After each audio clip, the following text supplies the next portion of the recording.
that you all are having an amazing Tuesday. I think it is super exciting and delightful. I first off want to say hi, Eric Janasi. It has been a year.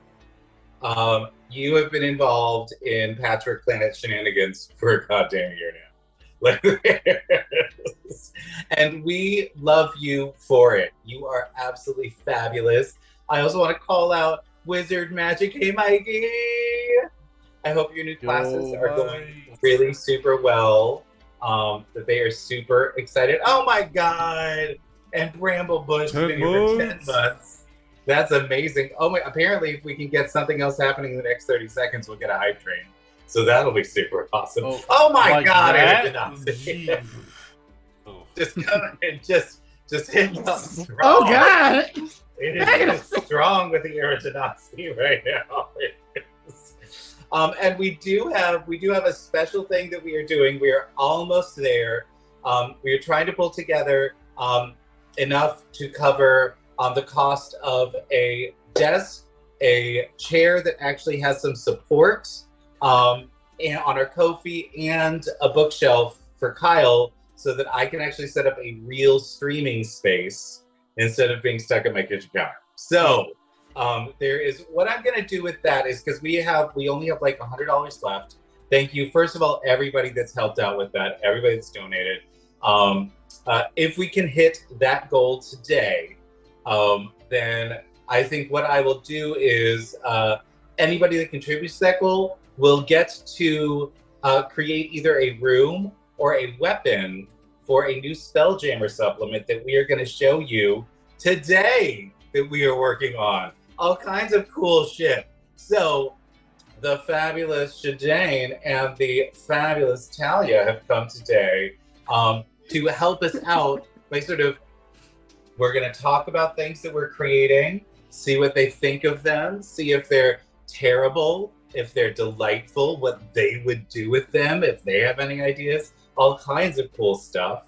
And yes, if you are interested in helping us out with that, and we can get this desk, then I will let everybody jump up in there and create all kinds of cool stuff.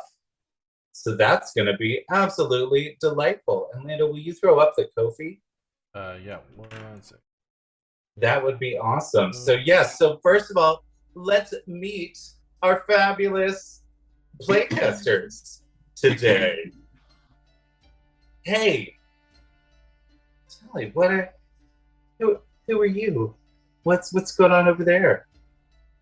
I'm Talia. I'm a variety streamer. I play D&D. I've been playing for like 8 years now, maybe 9.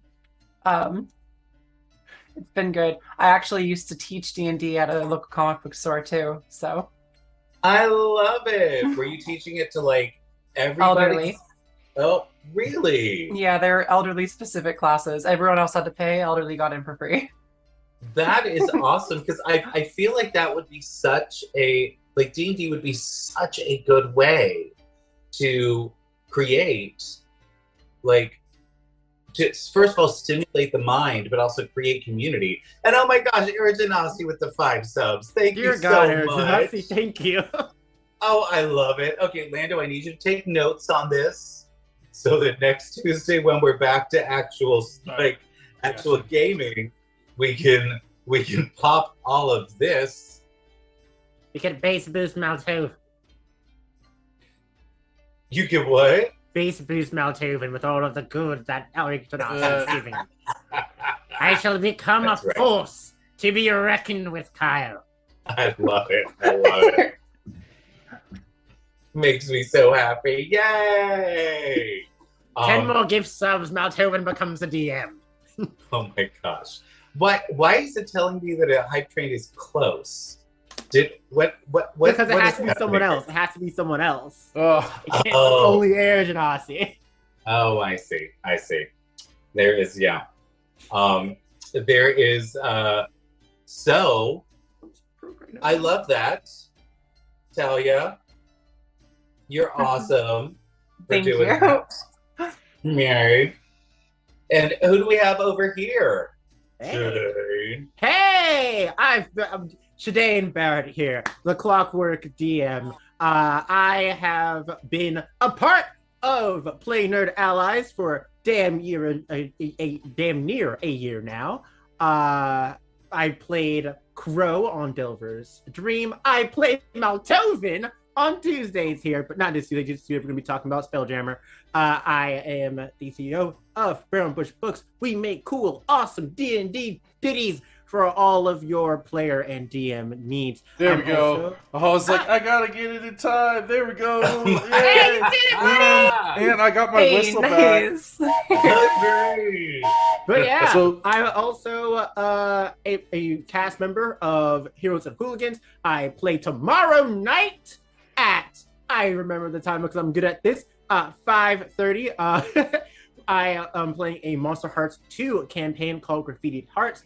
There I play the gender fluid fae skin Robin, who has just recently found out that her best friend has gone missing. I only have a bloody jacket and a bat with nails, and if you want to see an emotional breakdown, tune in tomorrow. But yeah, that's what I'm about. I love that. I love that that the whole stream team is now finally beginning to sort of share their resources, i.e. their amazing role players. Yeah. Like I feel like forever it has been like everyone would have like their person or a couple of people. They're like, no, they're great. I have to keep them very close. They can't go anywhere else. And then finally everybody's like, no, there are awesome people in the community, and let's share them with all the other awesome people in the community and create community. Yay! That's the definition of community, Kyle. You just defined community. Good job. Yeah. I love it. You have been given advantage. Bella has advantage on today's creation stream. All right, Yeah, I got so- advantage. Absolutely. So as you are, Thanks, Susan. Appreciate you, friends. so you can give your two best opinions. All right, and then I can choose which one's better. Yeah, absolutely. Cool. You get to choose. Yeah, you get to choose. Exactly. I love it. What about you, Lando? Where can we find you? Yeah, so I run the streams here, and I play in at least one of the games here at Player Allies. But I also just debuted my own gaming channel.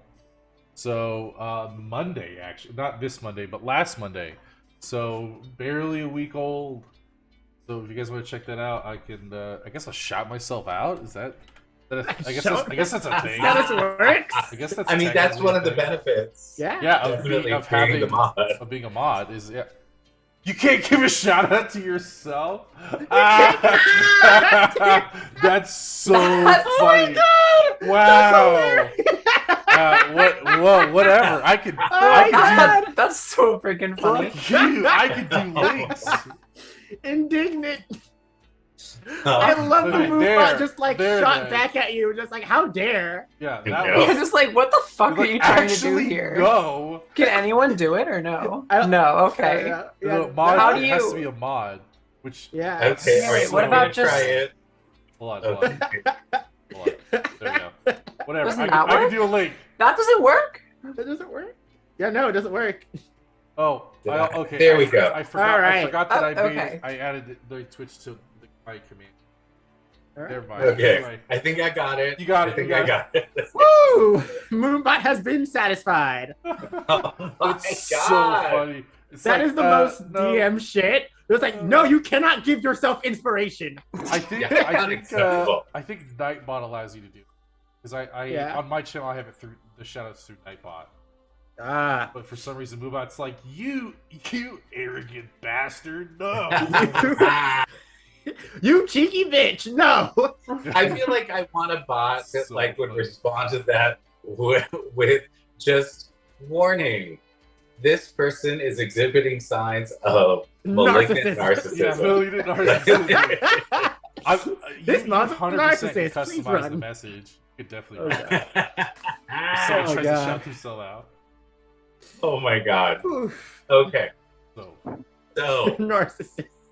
to start, the first thing that I want to talk about is, and Lando, so the Raid Shadow Legends thing, is that on like a timer thing, or is that on a number of things? Because that's popped up like 7 times in the last 5 minutes.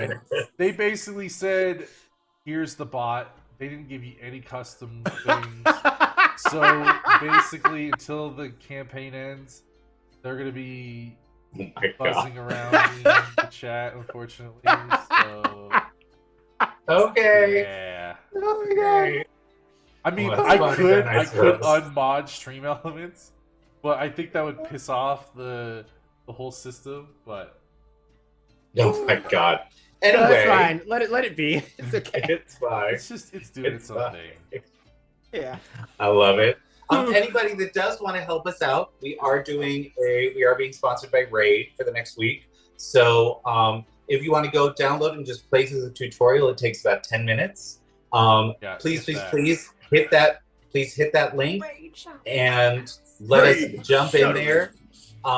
It will track from different from the same device, so sadly you can't use different emails to do the same device. But if you've got a phone and a computer, that counts different. So if everybody just goes just pops it on in the background and goes to the tutorial right now, fabulous, perfect. I know just really everyone cool. like memes on Raid Shadow Legends as like a sponsor, but honestly, this is the second time they've sponsored this channel. They give small creators a chance to get some stream changing money for getting people to sign up. Like when it first started, I mean we didn't get it for a bit, but when we got it, it was a big deal. And so like just a sincere shout out to them. I know they get memed on super hard, but for real, they really do support creators, like really small creators. So that's the PSA. That's a genuine thing. So thank you. Mask off, Lando. Yeah, That's right. So today, what we're going to be doing, we over at PNA realized when Spelljammer came out that spelljamming is cool and we like it. D&D Pirates in Space is fabulous. But when they were talking about the actual ships, the spelljamming ships, they didn't have a whole lot of stuff going on there. There's a bunch of different sort of body types of these ships, but it's like, just sort of, okay, here's the shape of the ship, and here's who normally uses the ship, and here's like a fun little description of it. But inside, all you have is a spelljamming helm and cargo space, and that's about it. So we decided we've got a cool community that's super creative. Let's grab a bunch of people, and we are going to create a supplement that expands on like the different kinds of weapons that you can have and the different types of rooms that you can put in there, and help you figure out like how much it would actually cost. If you're one of those DMs that likes to cost things out, like literally the first arc of a campaign could be going on missions to find the things that you want to create the rooms that you want the Spelljammer, so that your group has the perfect Spelljammer to go on adventures with. So all kinds of cool stuff is going to be in this supplement. And what we're going to do today is because we are just in the middle of writing it, we're going to go through and you get to see some of that process of like, oh, what is this thing? Is this cool? Is this not? How would this be abused? What do we need to do with this? All of that cool stuff. So I'm going to start with the fact that, for those of you who are old enough, and I know that nobody in chat is old enough to remember this, there used to be a show called This Old House by Bob Vila. Who was so before YouTube tutorials, you used to like go and like buy books. They would teach you how to like build a deck, or do it at home, do it yourself plumbing, or how to lay tile on a floor, or things like that. And you would get like all of these. You would get like a series of books that would teach you how to do these things step by step.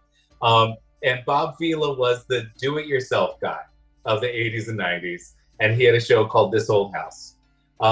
So we're going to be calling it This Old Spelljammer, and we're going to show you how to do it yourself, build your fabulous Spelljammers. Please tell me that that our spokesperson is like a little gnome dude who like sends out these books that are just like you open it up, it's not even words. It's a halfling. It's a halfling, even better. Oh, I stand halflings. And Halflings are my favorite D&D halfling race.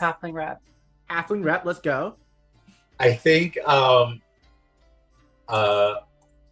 because villa actually means house in a lot of places, his name instead of Bob Vila is Hob Houses.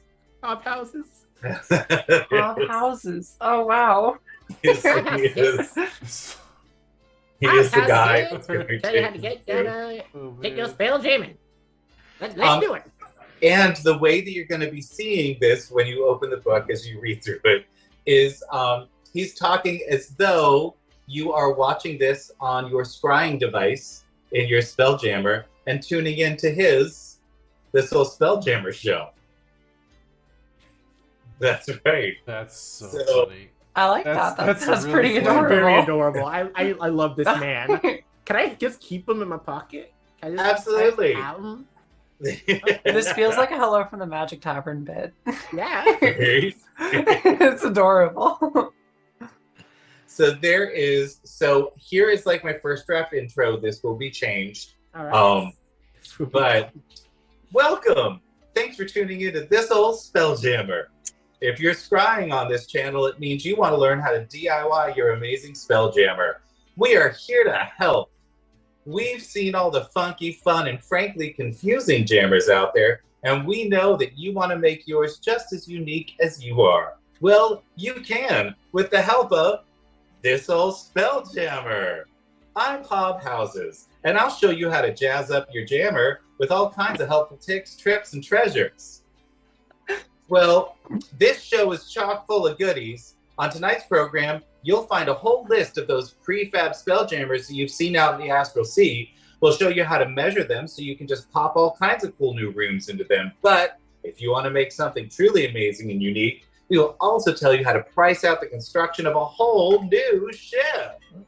We will show you what materials to use and where to find them. We'll also show you all kinds of ways to improve your hull to keep away those pesky vampirates while still remaining stylish.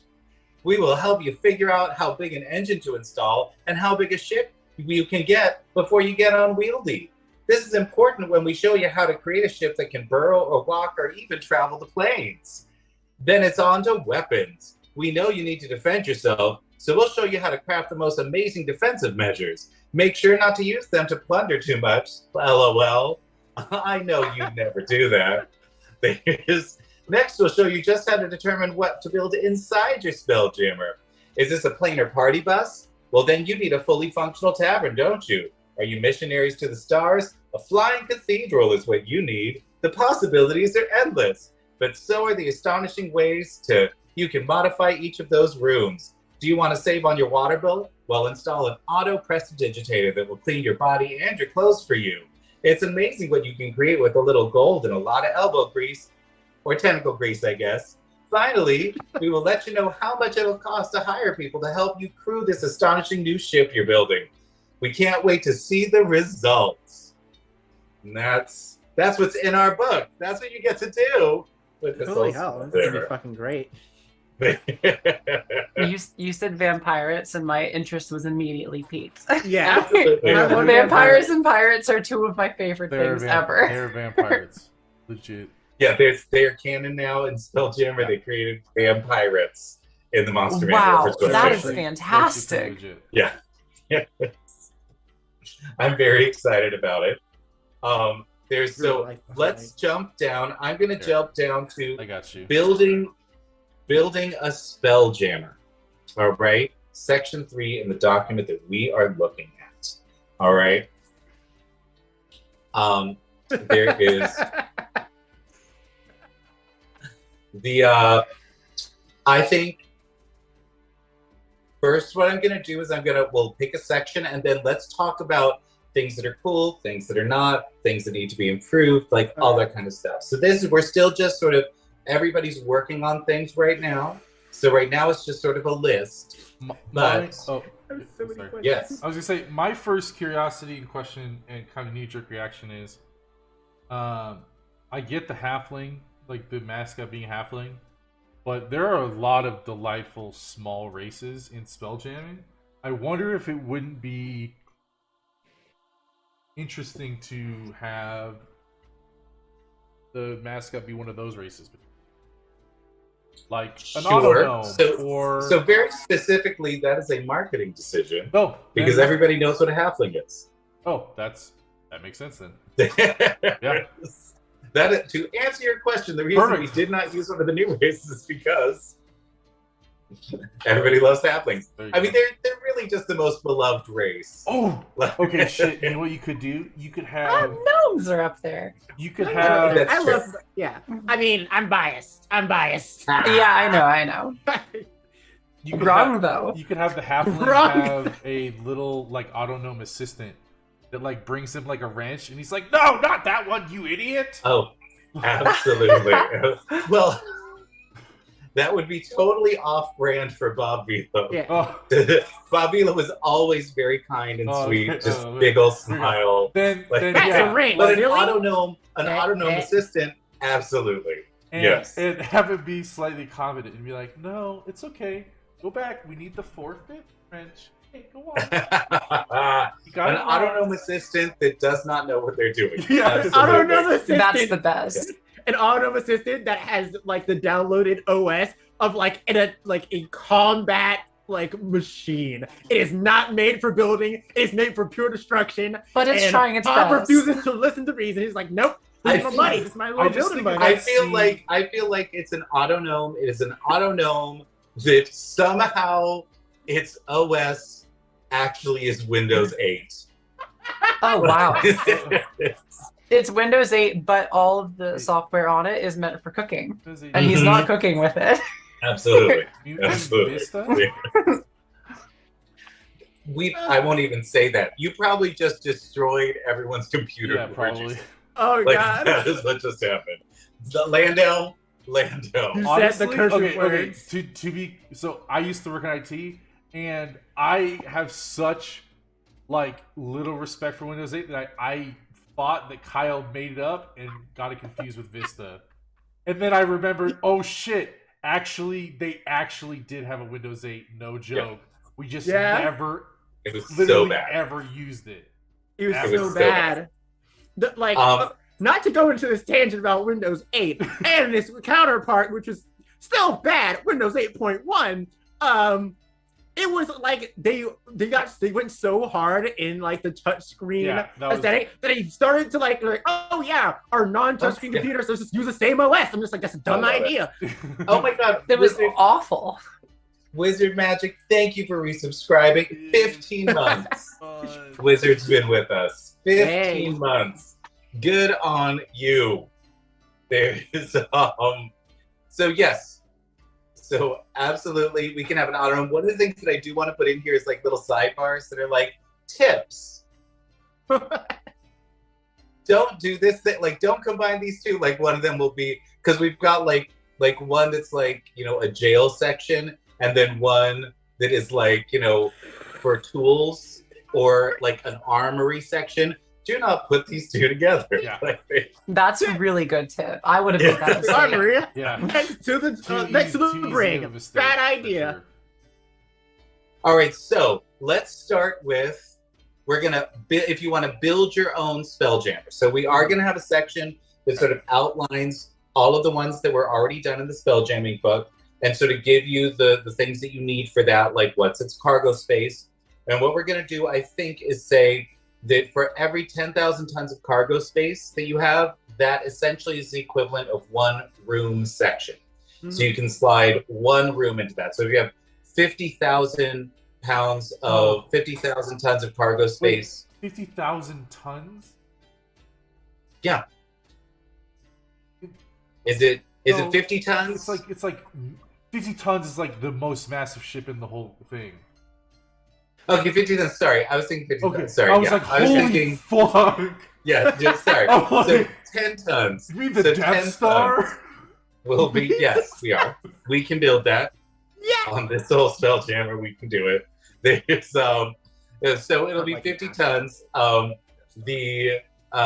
So like every 10 tons is going to be sort of one room, right? So you can pop, and each room is going to have like a small version, then a larger version, and sometimes they'll have a lot of multiple versions of what this looks like. So you can just, if you just want to take like the galleon from the spelljamming book and then just slot things in, that's totally fine.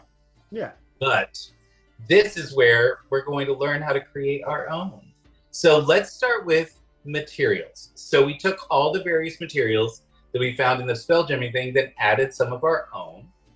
I don't know that all of these are going to be kept, but to list them, and chat, I want to know if there's any that we should add.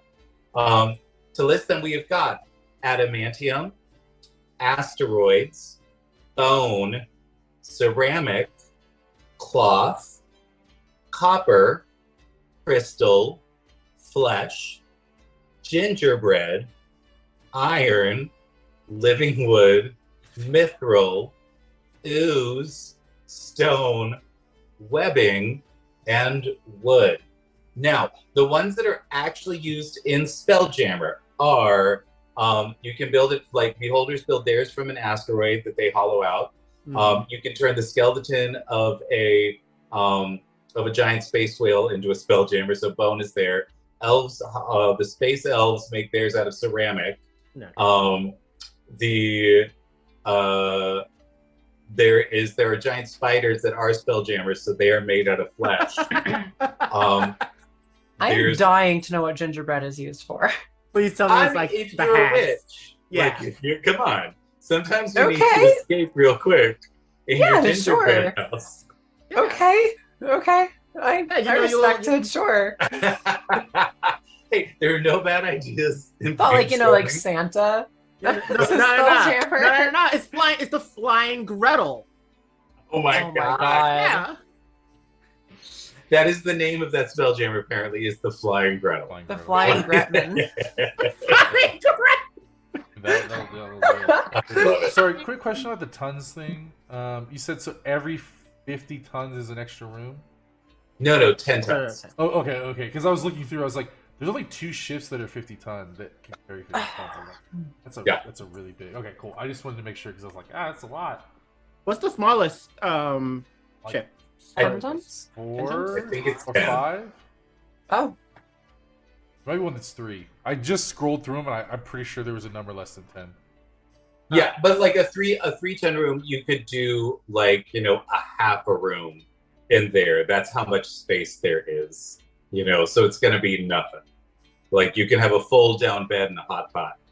Yeah, like if anything, when it comes to like each of different rooms, I know you mentioned it, but like we could have it like scaling. So there's the like 1-ton version, which only gives you this like this very, very minute aspect of what the full thing's able to do. Then you have like the 5-ton, which gives you a bit more usability, and then the 10-ton one is like full capabilities. This is kitted specifically for this. This like has all the max bonuses that are associated with having this room as a part of your skin. Yeah. Like as part of your jammer. Absolutely. Something like that. But yeah. And now, all right, so first off, I want to know, what is your favorite material to make your Spelljammer from? And this is one of the reasons that we have all these materials is because there are certain things that you can augment your hull with that will work with certain materials but won't work with others. Of course. So you have to choose like what things you want to do with it. So hey, Talia, what is your favorite material? Ceramic. That's love so it. freaking cool. I want to make like a doll themed Spelljammer. Yes. Just Is like this the going to be ball. like a ceramic ship filled with old Victorian dolls, and every time you move, all their faces follow you? Maybe. You don't know. You don't know what I'm thinking of. Creepy ass Spelljammer. You're like, hey, So can you babysit my my Spelljammer? It's fine. They're just dolls. Don't worry about it. It's fine. You're fine. Everything's fine. Like the It's first an thing I came illusion. to, oh my god, it's an illusion.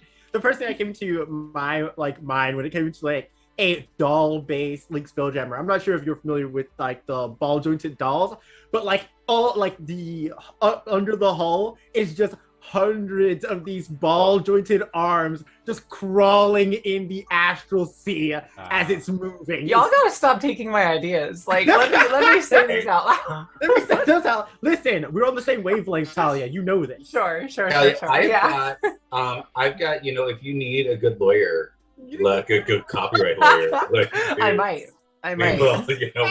We will get them. Okay. Tyler, we're part of the same company. Yeah, no, it's okay. Shadane can take my ideas. I won't sue it. We're the same company. What are you? I know. It's just, it's okay. I love it. Oh my god.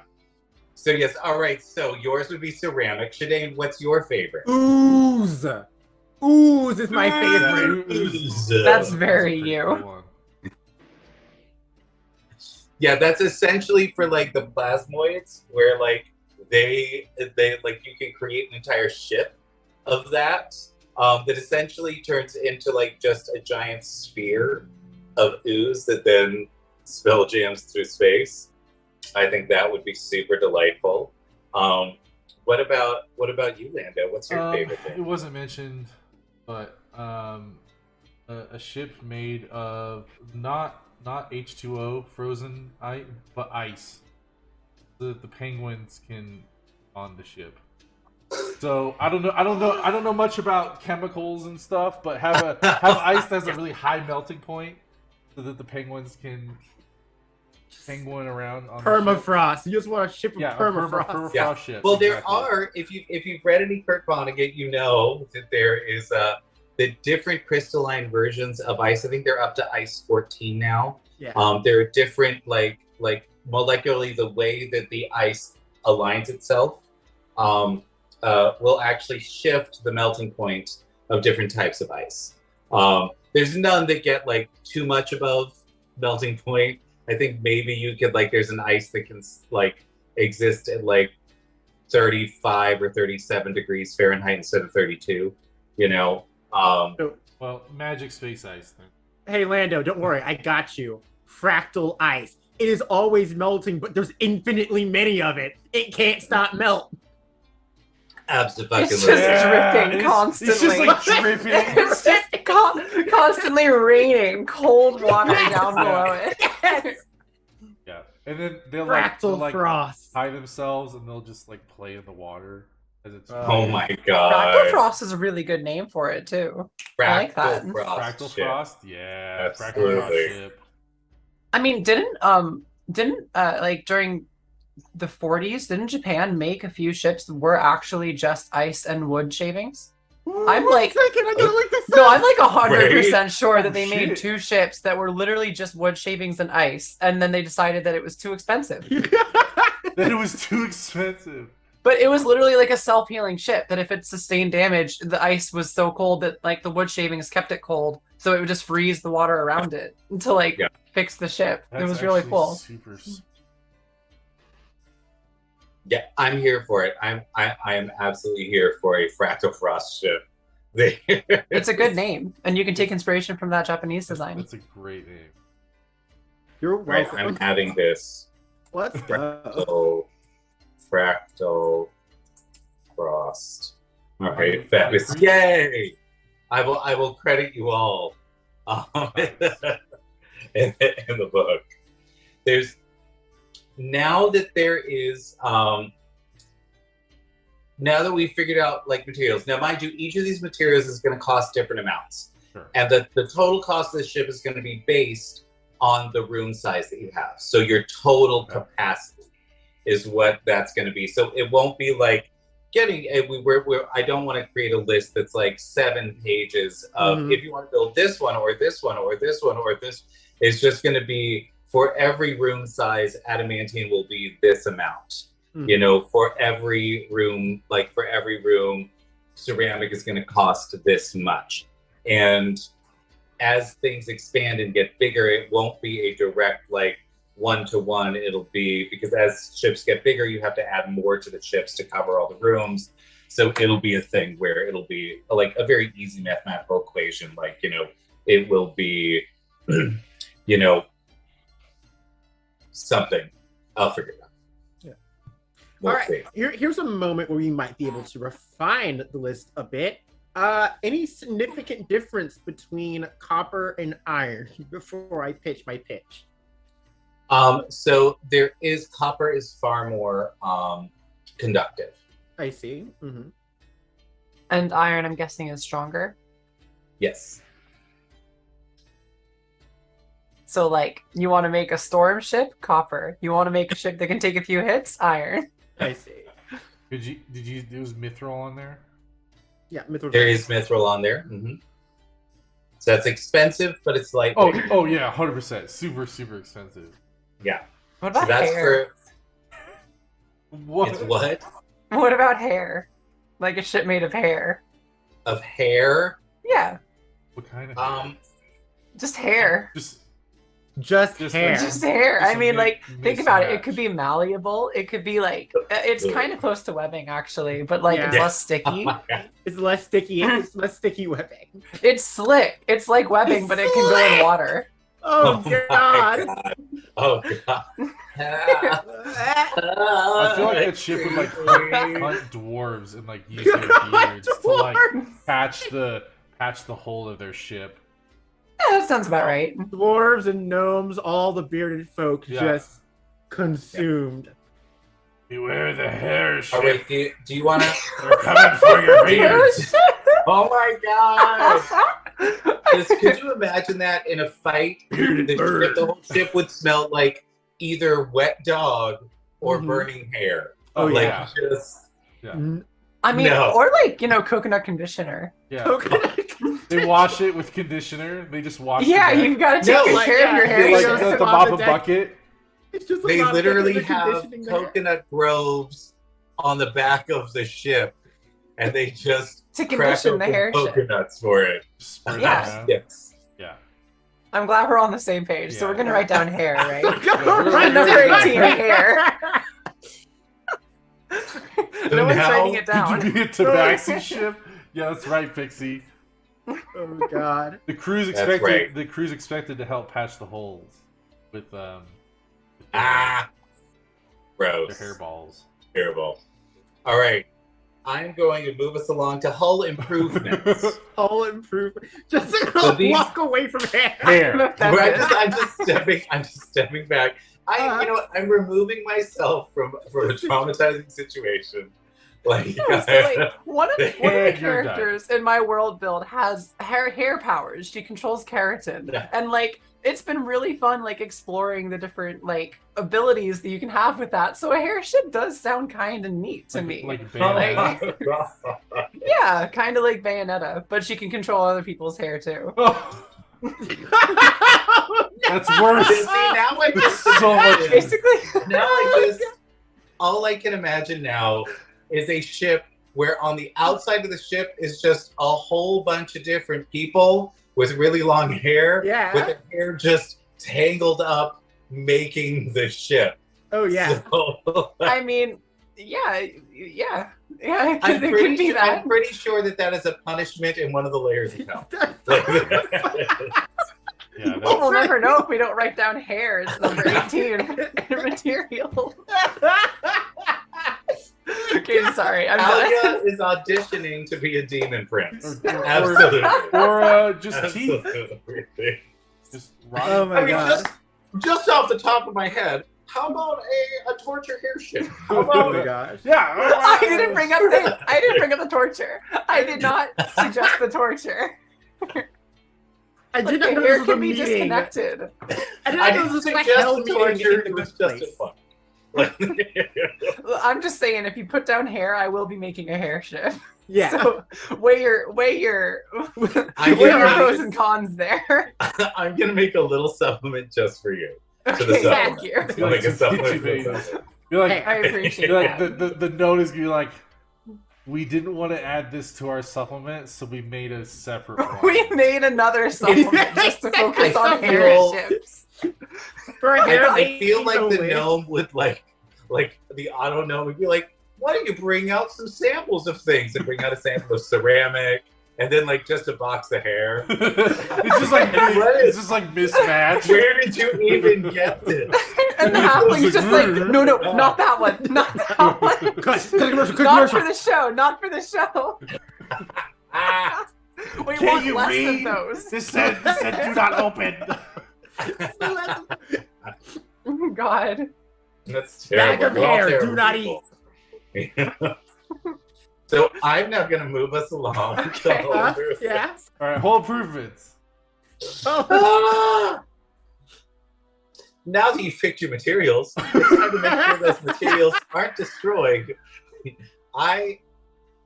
First of all, that is not in alphabetical order, and you should be ashamed of yourself. Stuck it in there, stuck it under the carpet. My mild OCD is now going to ruin my whole life. Now that you've picked your materials, it's time to make sure those materials aren't destroyed when you get attacked by the seemingly infinite number of horrors that dwell in the astral sea. Let's talk about all the ways to protect your jammer, and more importantly, the treasure that's inside your jammer. Oh, my producer is correcting me, and more importantly, the people inside your jammer. Hull improvements cost gold, but also in many cases they cost magic as well. Both of those costs are calculated when the final cost is presented to you. If you have a spell user on your jammer that can, for instance, cast Wall of Ice to activate the ice gel, then we will let you know how much cheaper that'll be. Some improvements can only be created on certain types of ship. For instance, having a flaming hull on a wooden ship will probably cause some problems. So, we will give you all kinds of helpful tips and hints when choosing your improvements. Sidebar, you'd think on an infinite plane there would be plenty of space with no monsters, but I found it all, after all these years, that as soon as you leave the dock, you will find something wonderful / insane / terrifying right next to your jammer, which is very true in every D&D adventure. Yeah. There's no place you can go where there's not a filthy monster trying to kill you. So the first kind of hull improvement that we have are the elemental hulls. We have 3 of these. We have the flaming hull, the ice shell, and the wind ward. So the flaming hull, what it does is it creates essentially a wall of flames all around your spelljammer that extends 20 feet up from the deck. So anyone trying to board your spelljammer will have to pass through that wall of fire in order to get to you. And is that a trigger or is that always on? So that is you can keep it on, but it is generally triggered. So the way I wrote it was, these improvements will help keep people off your hull to make sure that they suffer when they touch it. These improvements each have a runic amplifier somewhere on the hull that allows the spell's effects to cover the entire spelljammer. If you have a spellcaster aboard, you can cast the appropriate spell to activate the amplifier. You may pay the reduced cost. So there's an actual item called the amplifier that you activate to make that happen, but you can just do it sort of continually. So that's fine. So first of all, we've got the fire. Second, we have the ice shell. What that does is it encases the entire spelljammer in ice, so that if people attempt to land, they have to do a dexterity 19 saving throw or slide across the hull until they get flung from the spelljamming ship. There's sidebar. Here's a tip. Don't mix and match this improvement with the hull spikes, or they'll just use the spikes to stop their movement. Yeah, makes sense. That's pretty clever, yeah. Could you There. Oh, sorry, go ahead. And then the third one is the wind ward. This is less lethal if you don't want to murder everyone coming on your ship. It creates a shield of wind all across your hull that extends 20 feet up. And anybody that tries to cross the wind ward has to make a DC 19 strength saving throw or be blown away from your spelljammer. It also gives you all ammunition fired at the spelljammer disadvantage on their attack rolls. Do you think that Except a for dex large save could be used? mechanical. Do you think that a dex save could be used as well to minimize the amount of resistance your body, like pencil dive through the wind wall or something? Ooh, no, I do like that. I do like that. Let me see. When word does this word make Well, DC? arguing to keep it strength here. If being more narrow and more aerodynamic would help you get through, arrows and javelins and other Oh, that's projectiles true. would have been able to get through too. That's true. Well, no, because arrows are aerodynamic going in one direction. If an updraft hits an arrow, it gets thrown off. The fletchings on the back would hit the wall and get completely spun out of course. If Yeah. somebody else was going through the wall, they would make themselves aerodynamic, pointing in the opposite direction that arrows do. Touche. I concede. Yeah. All right, There you you know have too it. much about Dive arrows. through the wind God wall. damn I it. am an I archer, concede. so I'm an archer. Well, yeah, I mean, look behind you. Now, I'm going to say, so, of those, what do we think of those three? I like them. I like them. Those are some good boys. I'm trying to visualize all of them with how the gravity works on a two-pointed thing, because essentially gravity works the same at the top and the bottom, and wondering, is it just like enough away from the hole, because like you could either go underneath. I'm just trying to visualize it. Can you help me kind of? So Test that all out. of these cover the hull, and Yeah. then they extend 20 feet up around the deck, right? Okay. So if you're coming in from the top, you can avoid that, but then everybody's got a shot at you, and they can see you very clearly. Gotcha. Okay. There is, so it's meant to try to like halt ship to ship combat, Mhm. Gotcha. so that people can't just board you super easily. Yeah. The other one you could say is you could add something with lightning. Well, Ew, an electrified ship. yeah, where Yeah. like the whole It's a like rapper. it could like do some damage, but also like stun people or something. Maybe that's too. there could powerful, also but- be some kind of like tripping one with like entanglement that could work with hair and web. Like They can work with hair. You're just gonna like slide. Yeah, that so under the This is gonna ship be the has thing, an isn't it? entangled. the Yeah. thing. This is gonna be the thing. Okay. I mean, I'm just seeing a stark like lack of hair options here. Yeah. I All can't good make my hair cold, it'll become RPGs brittle. have hair options, Kyle. It's true. It's Yeah, true. it's true. Yeah. You know what, you got me. Yeah. There's I You're a bit feel of a like Harris. we- I see it. I feel like we could be the difference that we want to see. Yeah. Not a difference I want to see, hun. That's not a difference. That is your battle, not mine. You don't want to see more hair options in. Oh, I Endless do. War. I would Oh. like to see more hair. To be fair, we are on opposing sides of this Yeah. war. well, everything we just read was on the elemental side. I would consider something where it's like grappling, like prehensile, like a prehensile hull, a hull that could grab and like hold on to other. Yeah, ships. like Probably I like something that a else. lot. Ooze Yeah. could fit that too, Yeah, Or That's mud. or even bone. or both. Anything Yeah, that no, could bone, have yeah. bits that could just kind of Anything go out. organic. and Gingerbread, Quicksand! if we take a lot of creative Quicksand! liberties. Oh my. Oh yeah, God. just candy canes. Just be candy canes for that. Anyway. And then you get too sticky, and you're like, "No, I'm done." Oh my god. So Maybe go cloth down, too. down, I'm down, hole. sticky. Yo, cloth Captain, too, though. Sticky. Okay, I am gonna add entangling. Sweet. Oh, but no. I will, because you got like living wood ships that you can do that with. You've got different organic compounds that you could do that with. Should we put that in elemental, or I do don't you think want it to should put I be don't know how that many in? other categories there are. Well, Yeah, I like don't Oh, past yeah, it would elemental, be- there's a bunch of That would different. be Yeah. not be lightning would be elemental. Oh, but I this never would got the be- link Right. to this document. It's in. Oh yeah, you're not It's in in villains villains. anymore. Oh, We you're kicked not you in the out. villains We chat. kicked you out of villains. Why we kick you out I of left villains? on my own accord. Okay. Yeah. No one Mhm. kicked me out. No one kicked you out. I chose Sure, to hon. leave. because you were so Sure. welcome. You're so welcome there.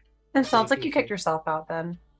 All right, I'm Yeah. sending you this. I'm sending it to you. Alright, There we go. All right, fabulous. solid.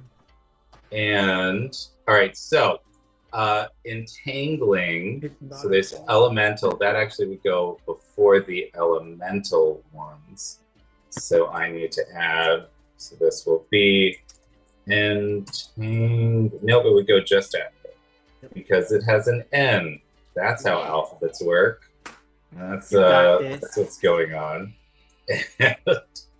I can do it. Entangling. All right, Travis. So we've got entangling.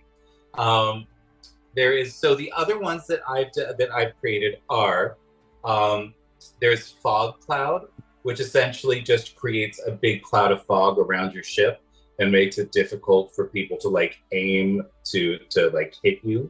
You can move around within the fog cloud so that you're sort of shifting things. A gravity stabilizer to ensure that your gravity plane maintains itself, so that you don't have to worry about that.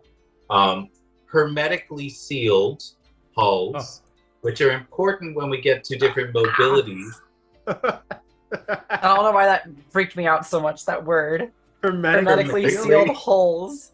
That hurts me. I don't know why. And I'm talking about airships. Yeah. Sometimes your holes need to be hermetically sealed. Hi, Baba like Yaga. Yes. Baba Yaga. It sounds like holes. Hermetically sealed holes. Yeah, absolutely. Yeah, Holes. we are going to put that in there. That's going to be one of the weapons. Is a hermetic seal for another spell-jamming ship. We're going to seal your holes. Yes. And then we've got the hypnotic hull, which can, essentially a hypnotic pattern just starts all around your hull and hypnotizes, like charms people as they come close. Shit. So you made a rave hull. You told me how this is a rave hull. Yeah. I mean, I feel like that's the one that you would have for your planar party bus. Is you'd have your crazy hypnotic pattern all along the hull. Yeah, and that way you don't have to bounce people. You could just let everybody in because they'll all be chill. Yeah, They're not the gonna hypnotic- totally fine. Kyle, Just leave them and be like, go stand outside. Go stand outside. Go outside for a minute. the hypnotic hull also can double as some awesome advertising space. I think hypnotic hull 100%. sounds really cool for a ceramic ship, like shifting paint. Oh my God, Tali! Yes. Oh, that's delightful. Oh. Then we've got the prismatic wall hull, which is like the most deadly kind. Like, and that'll be essentially every time and somebody tries to pass through, like tries to board your ship, they go through a full prismatic wall. Like that. Jeez. Yeah. That's got to be the most expensive by far. Oh, absolutely. Oh yeah. Absolutely. Then there's going to be protected from elements. You can choose all the elements or individual elements. And it'll give you like resistance to any damage that is done with weapons of that type. Then magic resistant and damage resistant hulls you can apply. Spiked exterior. And then finally, transparent hull, if you want people to be able to see into your spelljammer. Oh. So like if you are like an interplanar, like if you're an interplanar like merchant or something like that, and you want people to be able to see your showroom in your ship from outside, Like pirates, and Like to see how much gold you have, how heavy laden your ship is. I feel That's like the exact same like- idea as like in Sea of Thieves, taking all of your treasure and putting it directly on like the mast, just for like it to shine brightly to everyone around you. Just like, look how much treasure I have. Or Come fucking I feel like if you want that to. you would have to have like a button that like does like the frosted windows, so like you could show it when you want to show it. No, But that's you're like, cheating. shh. yeah, no, you gotta commit. All in or all out. Let's go. that's right. I will That's throw right. I will throw stones from my glass house. The other one you could do is mirror. Wait, there's no glass material. Wait, I did notice there was no glass or sand, even though we had talked about sand. You could do Now, mirrors, another and fun then for thing- stealth. Yeah. There's, another fun thing that you can do if you want to create glass is actually you can make it out of grass. Grass class. Yeah, Glass well, glass? because so grass, the reason that grass developed biologically the way that it did has to do with who was coming after it. And it's one of the reasons that ungulates need to have like multiple stomachs to process it. Grass, actually, the reason that we can't do grass is because it actually has little bits of silica inside the blades. Oh, of yeah, grass. yeah, yeah. So there's actual like tiny little chunks of glass inside it, and you have to like, it's why like cows have like 4 stomachs so they can process all of that. Like coming after grass, I was like, to be fair, grass, also, like you mean eating it. I was like, it took me a coming second. I was like, after it. what? I was like, Like, oh. Yeah. ceramic also kind of covers glass, because there are clear ceramics that are just indistinguishable from glass. Yeah. No, I love that. It makes me very happy. You do mirrors, and so it looks like Iron. the ships aren't even there. Like you can't can't see the ship very well, like from a distance. Ooh, that you could absolutely do a hull that is like a chameleon hull. I feel like that'd be really cool if it was like an iron hypnotic hull. Oh. You know, just kind of like hypnotic, but with the reflections of like highly polished iron. Oh yeah. I love it. There's right. Let me see. What would that be? A stealth hull? I think we call it. A stealth hull. Stop it. You're all terrible. I'm hearing it too. It's okay. Thank you. You should all. I hope that you all cry yourself to sleep tonight. I always do. Already does. Okay, good. Okay, Yeah, already good on that front. All right, I just realized that my OCD is kicking in. I'm like, oh, I did not have this done properly here. It is not the thing that it's supposed to be. There we go. What else could you? Tabbed one. There you go. You're on the right. There we are. You're on your right. All right, so of these hulls, which one is your favorite? Hypnotic. Yeah, I'm pretty in love with that one too. Yeah, probably the Makes me hair. very happy. The what? I'm sorry. Hair Hair hole. The hair hull. hull. The hair Yeah, hull. Hair no, hull. it's great. I'm not I love pushing it. for that here.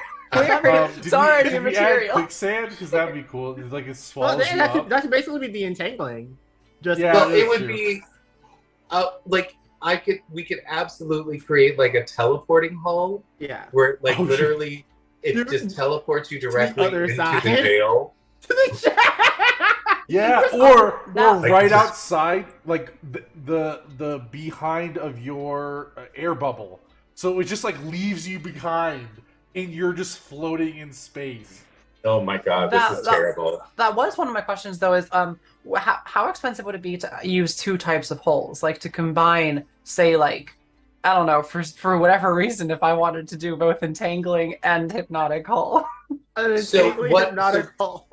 For all the components, we're gonna essentially show you like how you calculate each individual component, and then you would just calculate that if you can put them together.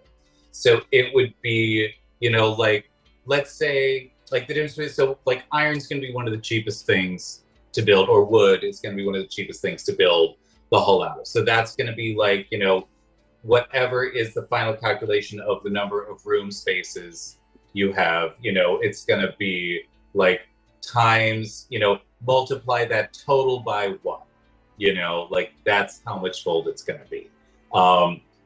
There is, so the gold is going to be essentially the room spaces are going to be the gold. The room spaces and the weapons, right, are going to be the gold. And then you multiply it by the things that you are going to be adding. So if, let's say, you do adamantium instead, like the multiplier might be 5. Because you need that much adamantium to actually jump the thing. So each of these things is going to have like a multiplier that you add together to get the final calculation. So if you want to do, like you said, entangling in which one? Hypnotic.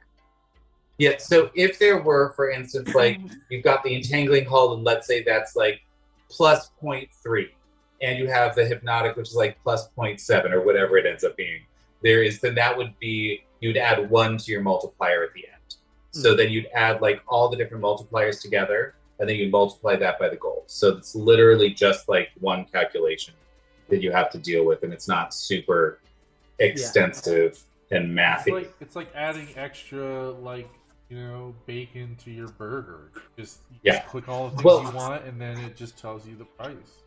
Well, and the thing is, though, that in this way, what it does is it creates a situation where the price grows exponentially as you add more and more and more and more and more stuff. So if you want like a full giant crazy thing, it's going to be millions of dollars, you know, instead of like a small thing. So there's a real economy. Like, it will take you some time to get this money to actually make these things, unless you just build it yourself, type thing. So what is hey Lando, what's your favorite? Besides hair. Besides hair. No, you don't talk about hair. There's always a winner. Honestly, the prismatic wall was pretty sweet. Like that prismatic wall plus that one's like OP. It was like the premium, like ultra crazy one. I also like I like the ice wall because of my other idea. Yeah. So you can have penguins. Yep. I don't actually know if the race has anything to do with ice, but maybe it's like a gimmick. It didn't say anything about. But I feel like it's a gimmick. Like, they don't care about the ice, but they do it because it's what other people expect them to do. Right. It's an aesthetic. It's to lull them into a false sense of security. They think and I can absolutely create a situation where it's like, if you make your hull out of fractal frost, like the ice shell is included in that cost. Yeah. You know, or if you make your ship out of webbing or living wood, the entangling. Oh, that is intelligent. Or if you make it something really shiny. Then... Or hair. Or hair. Which just having a little footnote, be like, very important. Out of hair. It's like really tiny. It's like 8 font. Like at the very bottom with a little asterisk. You have to like use a magnifying glass to see it.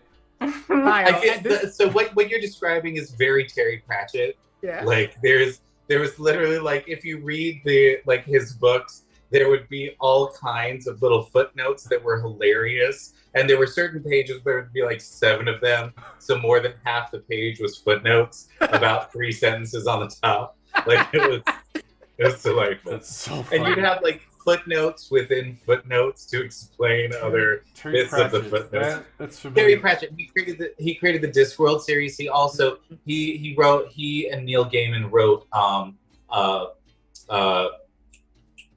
not Last Omens, Bad Omens, Good Omens, Good Omens. Okay. You got there. Yeah, we got eventually. I have gay Good Omens art up on my wall. I can't show you because my green screen is covering it. But oh no, take down the green screen. The gay Good Omens art is way more important. I also don't want to move my camera. Okay. Yeah, Gaiman and Pratchett are 2 of my favorite authors ever. They are. Pratchett is a stunning satirist, just incredibly good at generating a world and speaking very poignantly to the inequities in the world that are based on the inequities in our world, while still making it really fun to read. And making the characters lovable. Like, even the most evil characters in his books are delightful.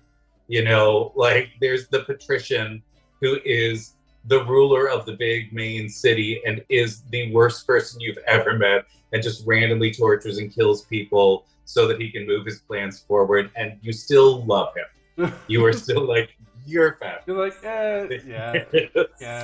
I guess that's okay if you do it. Yeah. What were you expecting of him, really? So, there's all right. So, we didn't get to you, Shadane. Which one's your favorite? Hi, yeah. So you know we what? start talking about Terry Pratchett. I just love the audacity of the invisible hull so much. Just like completely transparent. Yeah. Bet, come at me. I dare you. You don't even see us. And our I mean, secondary is prismatic walls, bitch. So I would do the invisible hull combined with the teleporting hull. Oh yeah, just like come at me. So you have people come running at you and then just get flung somewhere in the astral sea. Like, and it's totally going to be like, as soon as you like, if you touch the hull and you're not part of the crew, if you are an aggressor against the ship, as soon as you touch the hull, you get teleported, 1D100 or like 1D1000 feet away.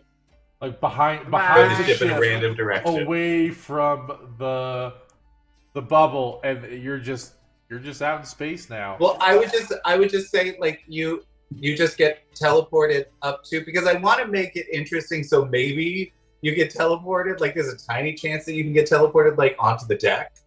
That it's just like, but like more than likely you will be teleported far, far away. Yeah. I'm sorry, what was your favorite? The invisible hull? Yeah, the invisible hull. I like the invisible hull. My brain. Yeah, your brain is gone. The transparent hull, I like that. It's been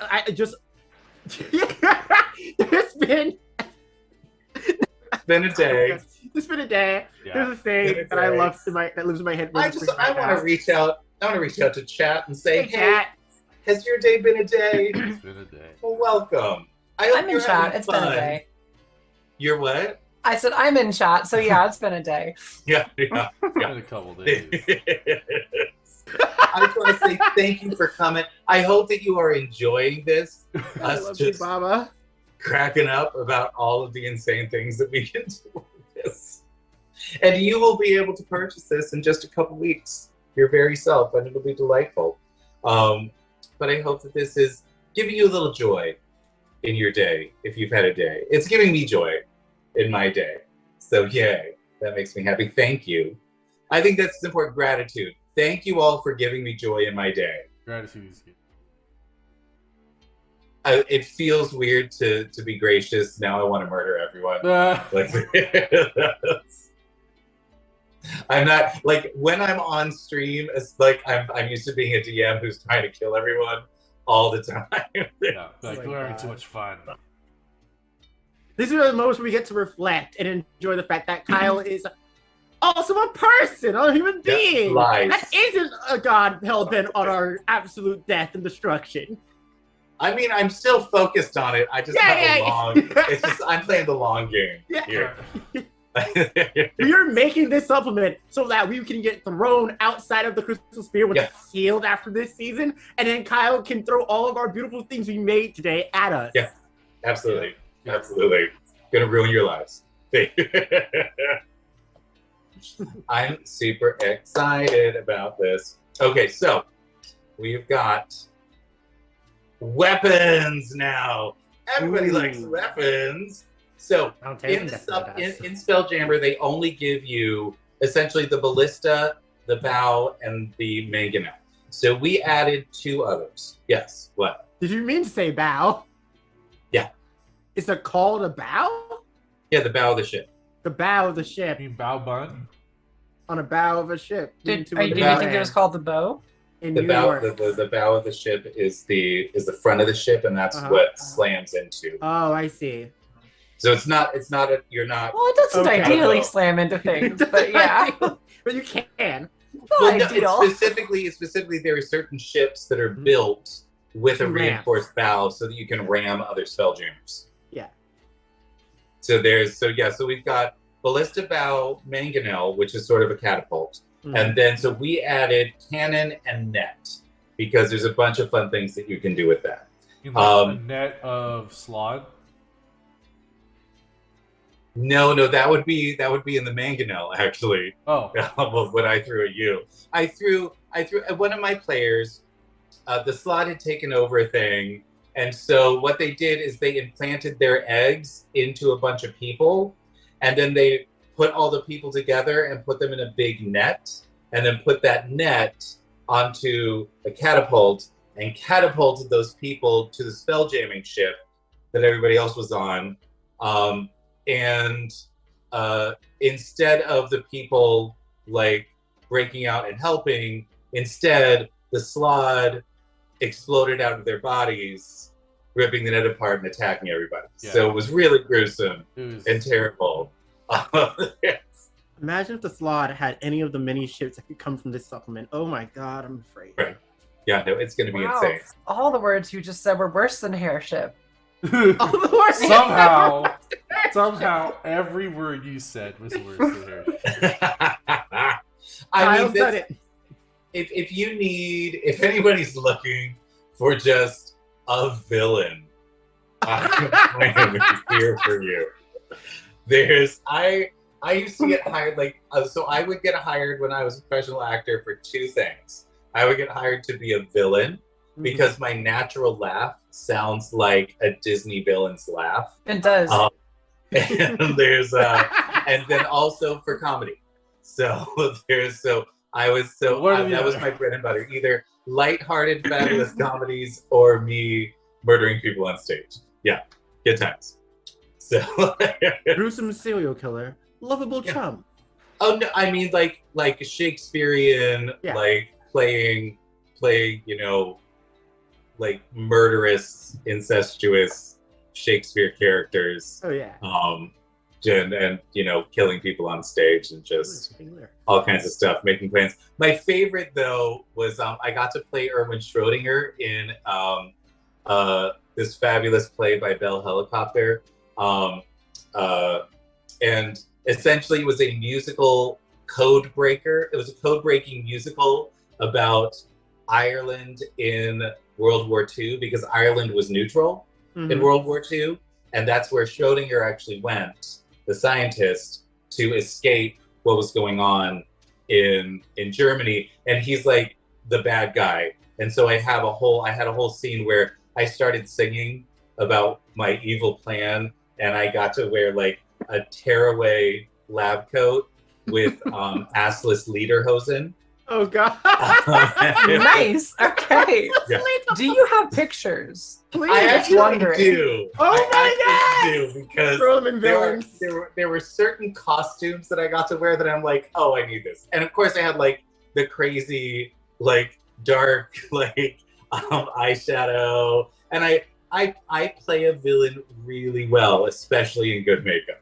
So I think I do have a picture of me like in a lab coat with crazy hair and makeup going like this. Like, it's just, it makes me very happy. Anyway, random aside. And now let's go back to weapons. Yeah. So let's talk about ballistas. So what we're giving is we're creating different kinds of bolts that you can create for the ballista. The ballista is essentially going to be the same, but the bolts are going to be different. So first we've got cloud weapons. So these are bolts that are going to be launched, and then when they hit, they create a cloud of something. So they'll have like a vial of something. So we've got poison cloud, fog cloud, incendiary cloud, or acid cloud. And they just, if you hit the deck of the Spelljammer, then suddenly this cloud forms, and you have to get rid of it somehow. Then we've got our basic elemental bolts, which are just going to be like, instead of doing regular ballista damage, they're going to do fire damage or lightning damage or ice damage, that kind of stuff. Then elemental explosion bolts, which are going to be similar, but when they hit, there will be like, a fireball. Yeah. All the fun stuff. Then we have got the grappling ballista, which has like chains attached to it so that you can actually like shoot it through the hull and then crank a Spelljammer back to you. And then my favorite ballista, which is the multiplying ballista. So when you fire it, it then like splits into like 5 different ballista bolts. Barrage Did ballista. you do a termite bolt? A what? A termite? Oh my god. Termite bolt? Termite. Where... So we wouldn't do that as a bolt. We do have a special weapon that we created where you can actually, where essentially it creates, you have to, so there's a section of the ship that you can create that is stables, right? So you can have animals on the ship. And that's, if you're adventuring around the multiverse and like you have a mount, like, like if Cade wants to bring their horse or something like that, you would need to have like the stables for the horse of the right size. There is we have something that is a weapon that you put on top of the stable. And it will, if you want to fire it, it will create a telekinetic bubble around the animals in that stable and lift them up to the surface and then fire them at the other ship. Nice. So that you can just send animals, So wild animals. You could have like a stone ship or something that has termites, termite mounds, and then just fling them at wooden ships. Absolutely. Just fuck them up. The Absolutely termites live like lice inside of the hair ship. Done. Moving on. 100%. God. It's not termites, it is lice. It is actual It is lice. lice. Yeah. It is just lice. Or fleas. Wow. Fleas are awful. Oh. Okay, so I had a druid at one point who was gross, right? And this is in 3.5, so the rules were a little different when it came to like animal companion stuff. So in 3.5, druids automatically got an animal companion and could wild shape and had spell casting. So my animal companion was a swarm of fleas. Good. Oh, God. That's very because good. Yeah. I was gross Yep. and dirty, and and the way that I made money was, I don't know if you've ever heard of a flea circus. Yes. Uh-huh. So But it was an actual flea circus. It was an actual flea circus. Wow. And in 3.5, one of the things that happened is if you could, every few levels, a druid could change out their animal companion for something that was more powerful. Yeah. Or you could just make your current animal companion more powerful by adding like strength, dexterity, like advancing them in some way. That's the way to do it, honestly. And so my fleas eventually, by like 17th level, each of they were like, still had a swarm, but each of them were like that big, you know? And I could send the swarm over to like a medium creature, and in one round, they could literally suck all the blood Yes. out of somebody. And the whole thing was like, my fleas never like always got repopulated because I would just like take a couple of the fleas, and like anytime I passed someone in the street, I just like throw them on somebody, Sprinkle. and they would all like, then they'd reproduce, and then they'd come back and join my swarm again. So it was just, it was terrible. They would just come home. Yeah, you consistently keep bringing up things that are worse than hairship. Yeah. I don't know how. And somehow you wanted to refuse. I draw the line at hairship. I draw the line at hairship. But Flea Boy. We stand Flea Boy. Want to hear a terrible story? Absolutely. Oh, God. Space mosquitoes? No, yeah, I'm good. Want to hear about a crime against God? Yeah. Crime. Everyone loves crimes against God. It's a crime against everyone that hears it. I feel like just listening to your voice should count as assault.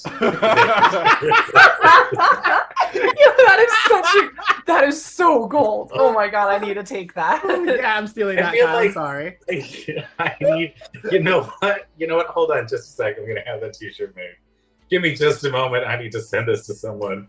Are you saying that the Jim Firefly right now? I am. Yeah.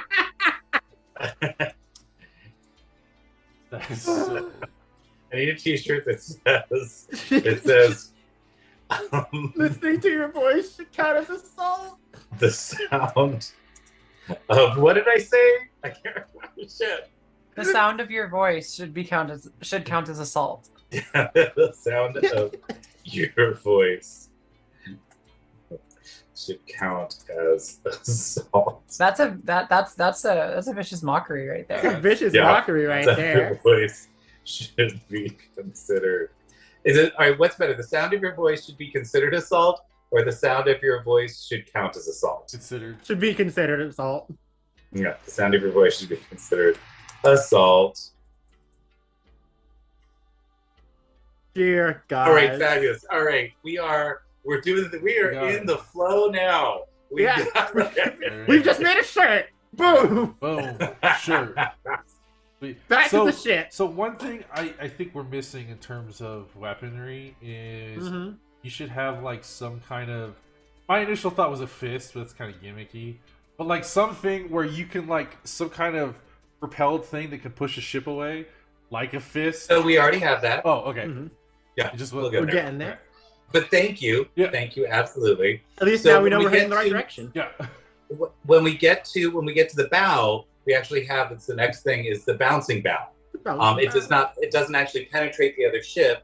It just shoves the ship away. So you just slam to the ship and it bounces it away. It essentially has like a telekinetic field around it. So it does not do damage to your ship. Yeah. We also for the bow, we've got something called the kinetic transference bow, where when you slam into the ship, it actually transfers that energy to your weapons and the people who are on your deck, so that when they're like their first attack is like super powerful when they go and invade the other ship. Like Black Panther's suit. Yes. Yes, absolutely. Yes. Yeah. It is the pursuit. Vibranium at its best, baby. Then there is the reckless. All right, so this is gonna be this. Anybody who's sensitive, I need you to cover your ears. Okay. There's something called reckless ramming. You gotta recklessly ram the hull. Yeah. Sometimes you gotta ram it Yeah. recklessly. And that is essentially it gives you.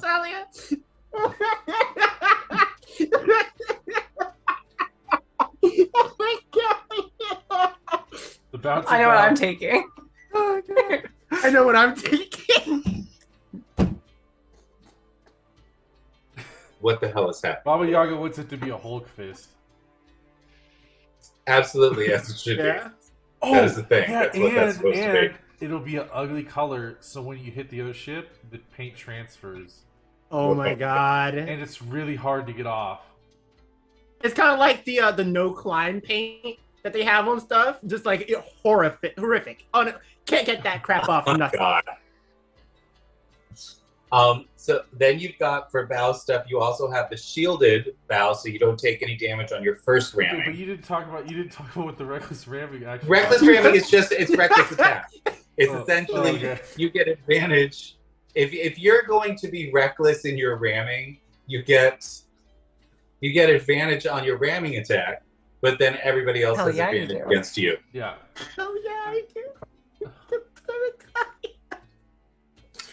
So then you have the shielded one, so you don't take damage on your first ramming. Okay. And then you have transporting, which like you ram into the ship and then the front of your hull actually opens up so that your crew can just go directly into the hull of the other ship instead of having to battle through people on the deck. That's really smart. And then there's the vine grapple bow, which will literally just grab and start to crush I the got spelljammer you. front. Yeah. Now we've got the cannons, and we've got some sort of more nautical things. We've got the chain shot, which is specifically there. It's like 2 cannonballs with a chain attached, Yeah. and it's there to destroy sails and things like that. I love the fractine cannon. So fractines are a type of creature in Spelljammer that are essentially big mirrors, and they can trap medium or large or smaller creatures in them. And they can fold themselves essentially into origami. So you keep them folded up in the shape of a cannonball, you shoot it over, and the fractine will then just absorb somebody. Or you can find fractines that already have animals in the monsters in them. So if the fractine gets scared, they just release the monster and then fly off. They just release the. Step 1, find a fractine. Step 2, put a purple worm in a fractine. Step 3, throw that purple worm fractine onto someone else's ship. Yeah, Step absolutely. 4, profit. Yes. Yeah, profit. Profit. Recklessly ram. After you recklessly Yes, ram. recklessly ram. I like Oh that. my I god, like the terrible, fractine. terrible. You're horrific. Then we've got the grape shot, which is sort of like a cannon shotgun. She's got a really wide spread instead of one single cannonball. Then neutron shot, which is essentially you shoot it and it creates a gravity well on the other ship, pulling everybody into a space. So that's super useful if like you've created a cloud or you've got an explosive ballista or something like that. You pull everybody to the same spot and then shoot your ballista. And then you have returning cannonballs so that they automatically load themselves after they have hit the other ship. Is there like a string on it?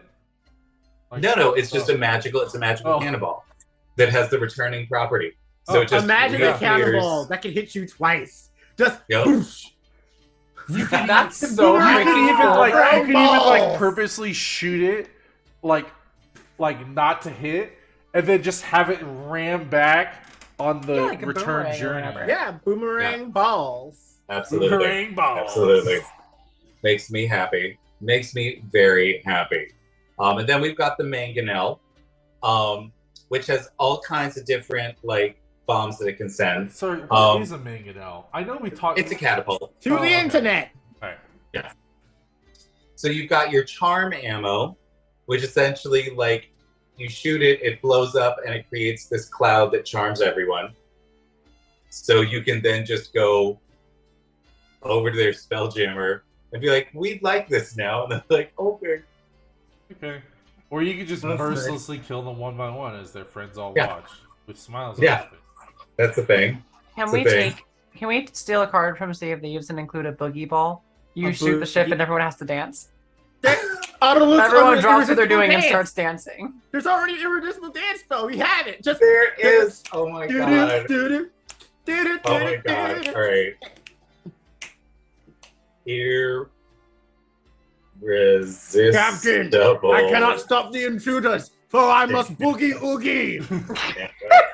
Oh my god. Absolutely. Okay, so we've got that.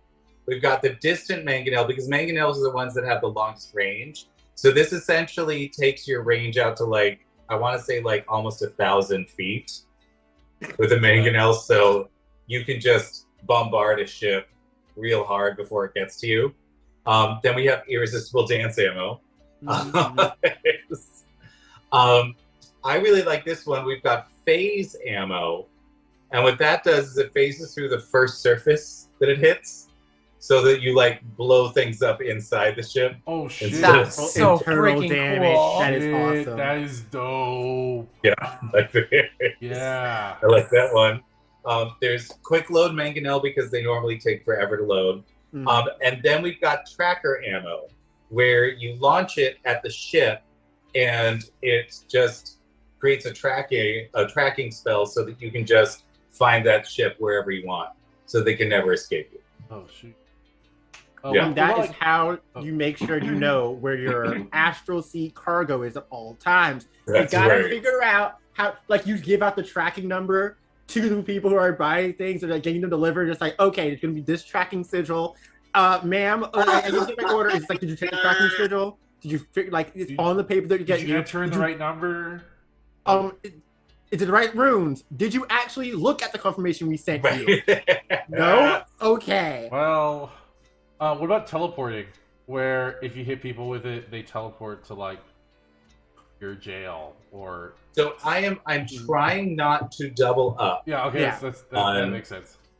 On things. There is, but yeah, absolutely, you could apply that to this, where it's you just random. Oh my god! Where it's a mangonel thing that lands on the ship and just creates a 10-foot wide teleportation circle that activates instantly. Anything that's in that, just dope, you're gone. Now, there you go. hear me out.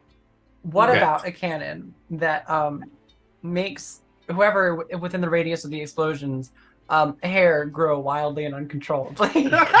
Okay, wait, hold on. Let me pitch this. All right. Hair cannon. I think that would be delightful. Huh? I am not sure, outside of your particular character, how much use it would be to the most players. It'll be another footnote. I think that a lot of people will be able to find a lot of creative uses for it, if I'm being honest. Yeah. Absolutely. I agree. I'm gonna include that in our secondary supplement. There you Yeah, go. Fantastic. There's gonna be a Cool. supplement just called Supplement hair. Just there. Spelljammer. Hair. Do not ask no Supplement. questions. Is the tag. Supplementary spell jamming. Absolutely. Yes, we will do that. Oh my god. And finally we've got the net, which could be made of hair if you really wanted it to be. Honestly, Yeah. I'd be ashamed. I'd be upset if it wasn't. I love the disjunctive net. Yeah, I really like What that does is it covers an entire spell jamming ship in a disjunction spell, so that you have to do a DC 13 spell casting check just to cast a spell through it, Oh. and it shuts down the spell jammer Are these unless they get a DC 13. And essentially, like, it'll cost more to have higher DC on it, but it's a way to shut down a a very magical spell jamming crew. Are these like full ship nets? Is that the thing? Some of them, yes. Some of them, no. Okay. This one would be a full ship net that would just cover the ship. Maybe we have to go back a little bit, but there's the foul air. Some like turning their air bubble into foul air. So that we did not include that, but we did include something similar Okay. with the magical weapons. Okay, cool. Yeah, I see the top one where it's just Yeah. air vacuum. I'm just Yeah. like, that doesn't sound like a great idea. That doesn't sound like a fun time at all. Yeah, Suffocation. Yeah, it's good times. You know how Good easy it is to suffocate in like 5e? Very. Right. So we've got so with the nets, we've got the disjunctive net, we've got the entangling net, we have got the neural net, which shuts down brain activity. There is sort of just knocks people unconscious. There is the stasis net, which sort of does, which holds them and then holds them in stasis. And then the retractable net, so that you can shoot it out and pull people back to your ship. Yeah. Yes. Are you just posing in stasis? Is that what's happening? Yeah. He got the stasis net. Oh. It's gonna be okay. It just reminds me of that TikTok where it's like, oh yeah, like you have the business presentation, like yeah, it's been really great. It's like, and then it's like someone walks by and he's like, and then like literally everyone does that. It's like 4 people. It's so funny. And the manager's like, what are you guys doing? Like I can tell you guys are just playing Frozen. I love it. That makes me very happy. There's nothing that brings me more joy than just confusing your superiors. Yeah. Yeah. So those are all the fun things that you can add to basic weapons. Now Solid. we've got magic weapons that you can add. Oh god. Once we get through the magic weapons, then I think it'll be time to take a break. Just warning everybody, so we can go get That's good. drinks and food and all that good stuff. So the first one you've got your air vacuum, which literally sucks the air bubble from the other spelljammer, suffocating an entire crew. All right, Kyle, I know I literally just read it before and we talked about it, but when you said air vacuum, I only heard hair vacuum. You need one. You need one on your hair ship. You do. Yeah, You It's do. true. I was It's going true. to collect the lice. It's like got a shampoo function. And you just. Yeah. It's really important. Yeah. Come on now. There's Honestly. Get your next hair we've deep got. cleaned. I love this one, the attack beacon, where it literally you shoot this onto another ship and it just attracts any monsters in the area. Oh dang! So wherever you are, whatever monsters in the area, they're all just gonna suddenly start attacking this ship. That's insane, actually. Is that some Yeah. kind of like pheromone thing or like feeding frenzy type thing? Yeah, I feel like in the Astral Sea it would be The more of sonic like an sonar. energy thing. Yeah, like a sonar something out there because you've got so many different types. just summons an astral dreadnought to just come and nom a ship. Yeah, absolutely. Yeah. 100%. If it happens to be close. Fabulous. Yeah. But the other thing that I like about that is like if you're being attacked by monsters, you can just chuck this onto a different spelljammer and they'll go attack that spelljammer instead. Yeah, just like some That's pretty cool. Some random passerby. You're like, see ya. Absolutely. There is then you've got Elemental Wake, where essentially like you open this up and you have different things coming out the back of your spelljammer so that you can like spray them at people that are following you, Like or circle a ship. All kinds of fun stuff. Then we have got, I like this one, the enlarging ring, where like you set it on like the rail of your spelljammer, and then like you shoot an arrow through it, and that arrow gets enlarged to like a ballista bolt, or you like. No, that's shoot so cool. Yeah, I'm like, what I love about it is that I think I'm going to include things like if you cast spells through it, it'll enlarge the spell. So like if you send, you know, like a firebolt through it, it'll turn it into like a fireball, you know, things like that. So I really like, I think that one's just fun. Can crew members jump through it and become big? That's an interesting question. We'll find out next time on D&D. That's right. Like, it has like a little, like this old spelljammer. It's got a little note that says has not been human testing trials have not been conducted. Oh my god! I feel like just the ring saying has not been tested on humans is probably the thing that would be. Although humans specifically, yeah, just humans. We did auto it's canon now. This is how you create giant space hamsters. This is where they come from. You put it through the ring. Yeah, people throwing hamsters through these enlarging rings. Yeah. Sorry, I'm sorry if that hurts your feelings, Watsy. But I rewrote. Actually, that is probably Fixter lore, Watsy. The most powerful thing, because you could just put rations through that. You could put whatever minerals. It's incredibly useful. That you mine. I love how this. It just goes to show how we found this basically infinite like resource machine, and we've chosen to use it for war. Yeah, to throw big hamsters at people. Yeah. Big hamsters. Yeah, like we could just never run out of food, or we could mount it so that we can only throw massive hamsters at our enemies. Yeah. That's how you get enough hair to make a hair ship. Wow. No, that's a fur ship. We didn't include fur. No. You cut off your hair and you throw it through, and then you Multiple throw times. it back through over and over and over again. So one person can make a hair ship with their own hair in just It'll take 5 about a easy month. steps. I mean, So or obviously- if you. Obviously, I need to. So obviously, I need to remove this now. No. Well, you you need to make it very. You have to keep it. Yeah, I have just witnessed how any player will immediately break this up. Yeah, it's so It's useful. great. Make it just make it the most expensive one. Or what you could do is you could just make it temporary enough where it only matters when the ballista hits. And That's boring. that That's could probably be what I will end up doing. Because you're all terrible.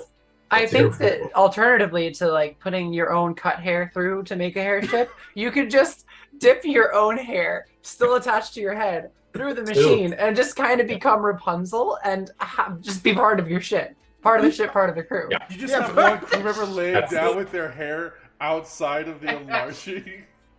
Yeah. Mm-hmm. Baba Yaga has just said, I would like to make a ship made out of diapers. Now you Baba can Yaga, with your own we are enlarging never, ever speaking again. I mean, Baba, there is already cloth. I'm pretty sure that in the rules you can already make a diaper ship. Yeah. There's nothing stopping you from making a diaper Oh ship. my god. Giant diaper ship. Gross. All right, so Entangling Darkness. This is... It's essentially like there's a spell called Entangling Darkness, and that's essentially what it does. It makes things dark on the other ship, and it actually grabs you too. There's explosive wake, which is similar to elemental wake, except it's like a bunch of little bombs that get left in the wake. This one is crazy. The Feeble Mindler, where you just essentially you cast this and you pick anyone on the other ship to be feeble-minded, but it will automatically aim at the person at the spelljamming helm first. Easy. Yes. So so for a month, they're too dumb to actually work a spelljamming helm. Absolutely. We took out their main captain, their main helmsman. They are weakened. Attack now.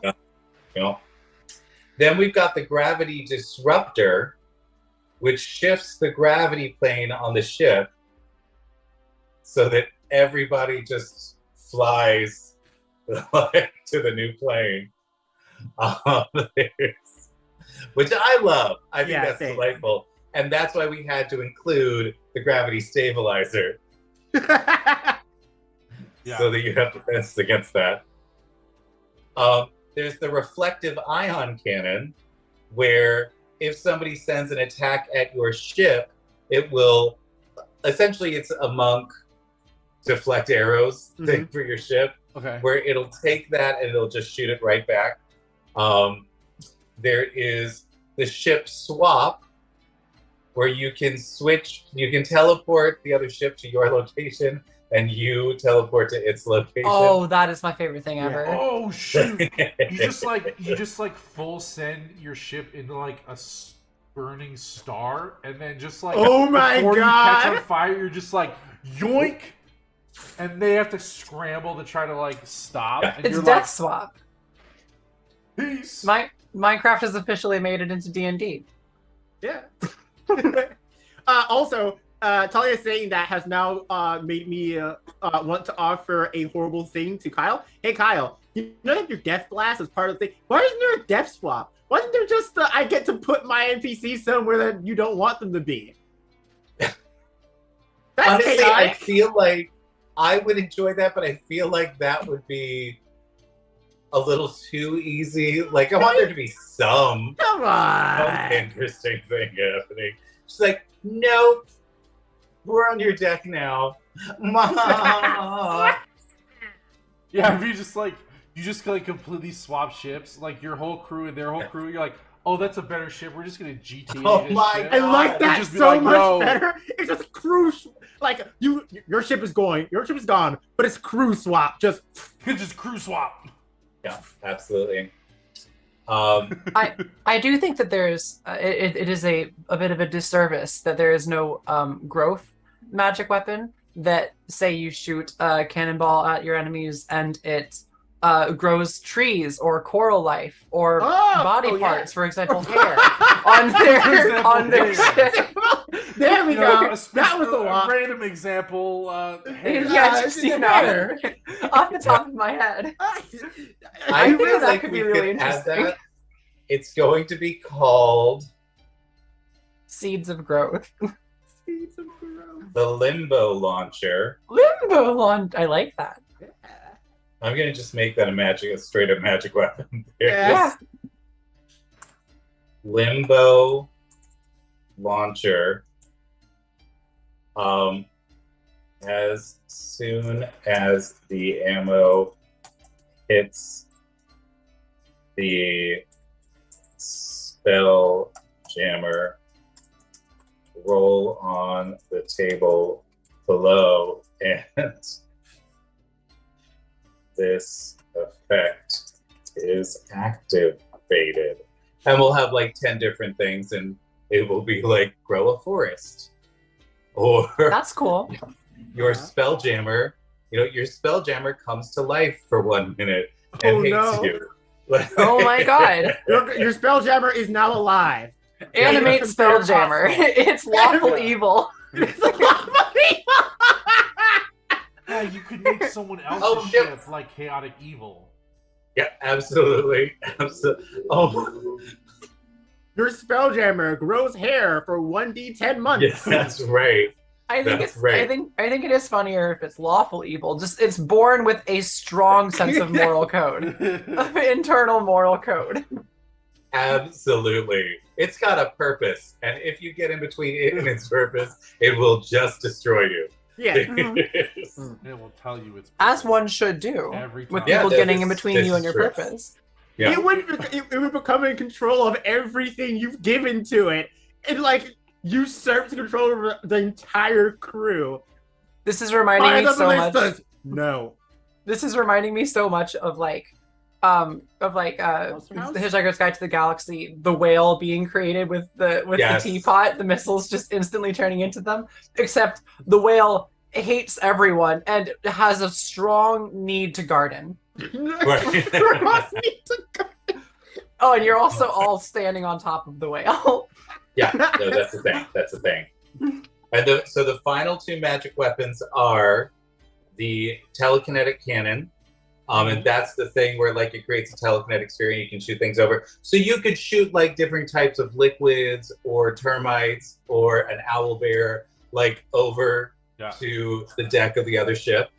And finally, there are the tracker traps, which are specified to creature sizes. And essentially, you throw them over onto the other ship, and it creates sort of like bear trappish type things for people. Oh, dang. It just make things difficult terrain and like will trap them. I would throw over a troop of space clowns, personally. Gross. Space clowns are gross. Oh my god. I hate them so much. And now I think it's time for a fabulous break. What do you think? Let's do it. Hey, everybody in chat. We will be back in just a few minutes. I want to make sure everybody out in chat hydrates, takes care of themselves to look at the sun or the moon, depending on where you are in the world right look at now.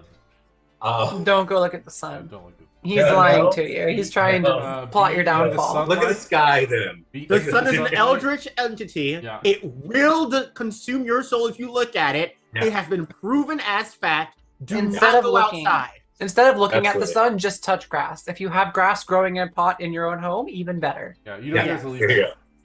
There you go. There's, and we will be doing welcome back.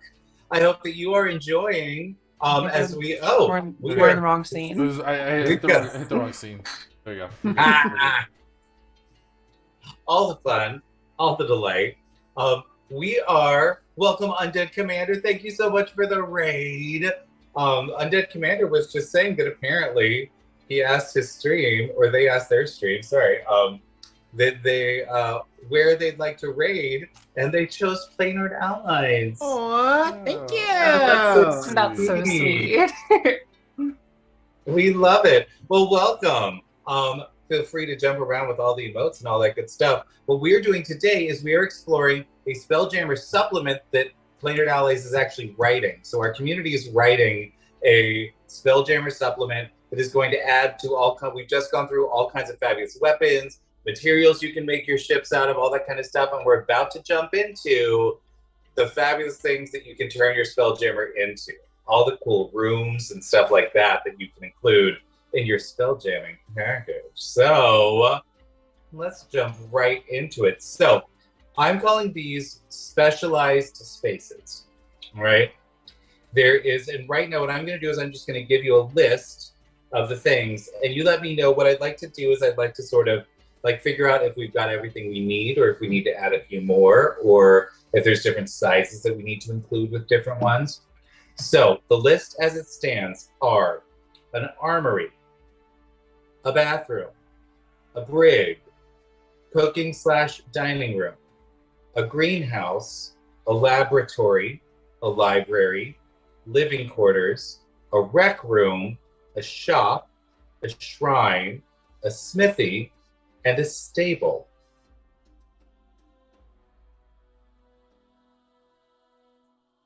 Is there anything, first off, is there anything that we're missing, do you think? Just going through it all. Nothing? No. Well, I'm nothing. looking through all the like, specialized yeah. like parts. Sorry. I'm looking through all like the base ones and just make sure that I didn't hear one that I thought of. And yeah, no, I did not. Yeah, pretty much. There's not necessarily one for like a wizard's tower equivalent, as it were, like an arcanium. So that I'm thinking laboratory.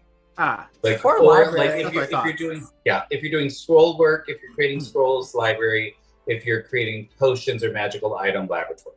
I see. Do you want there to be any kind of like animal stocks, like animal handling rooms where you that's a keep stable. like?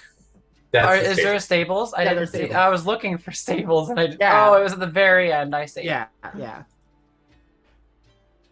Then I can't think of anything else. Yeah, I think this is good. So let's That's all right, pretty- so I mean, the captain's quarters. I don't know if that goes under living quarters. Ooh, It's you usually know more like what? an office. I think what we can do is we can create a spell jamming.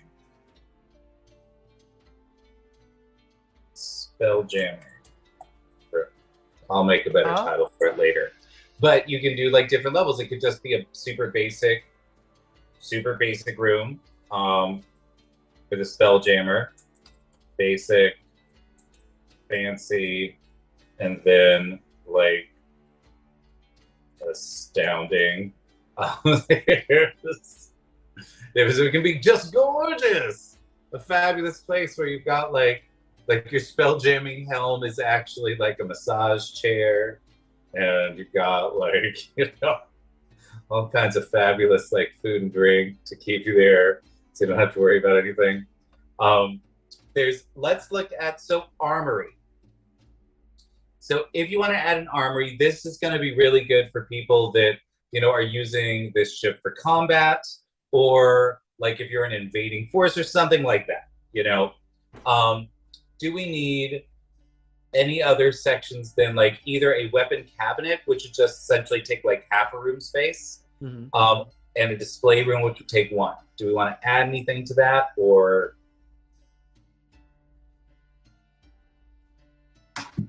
Dear God, what happened between the first it's just there's a lot more now. We're not talking about like weapons. We're talking about every room that will ever exist ever. A whole room.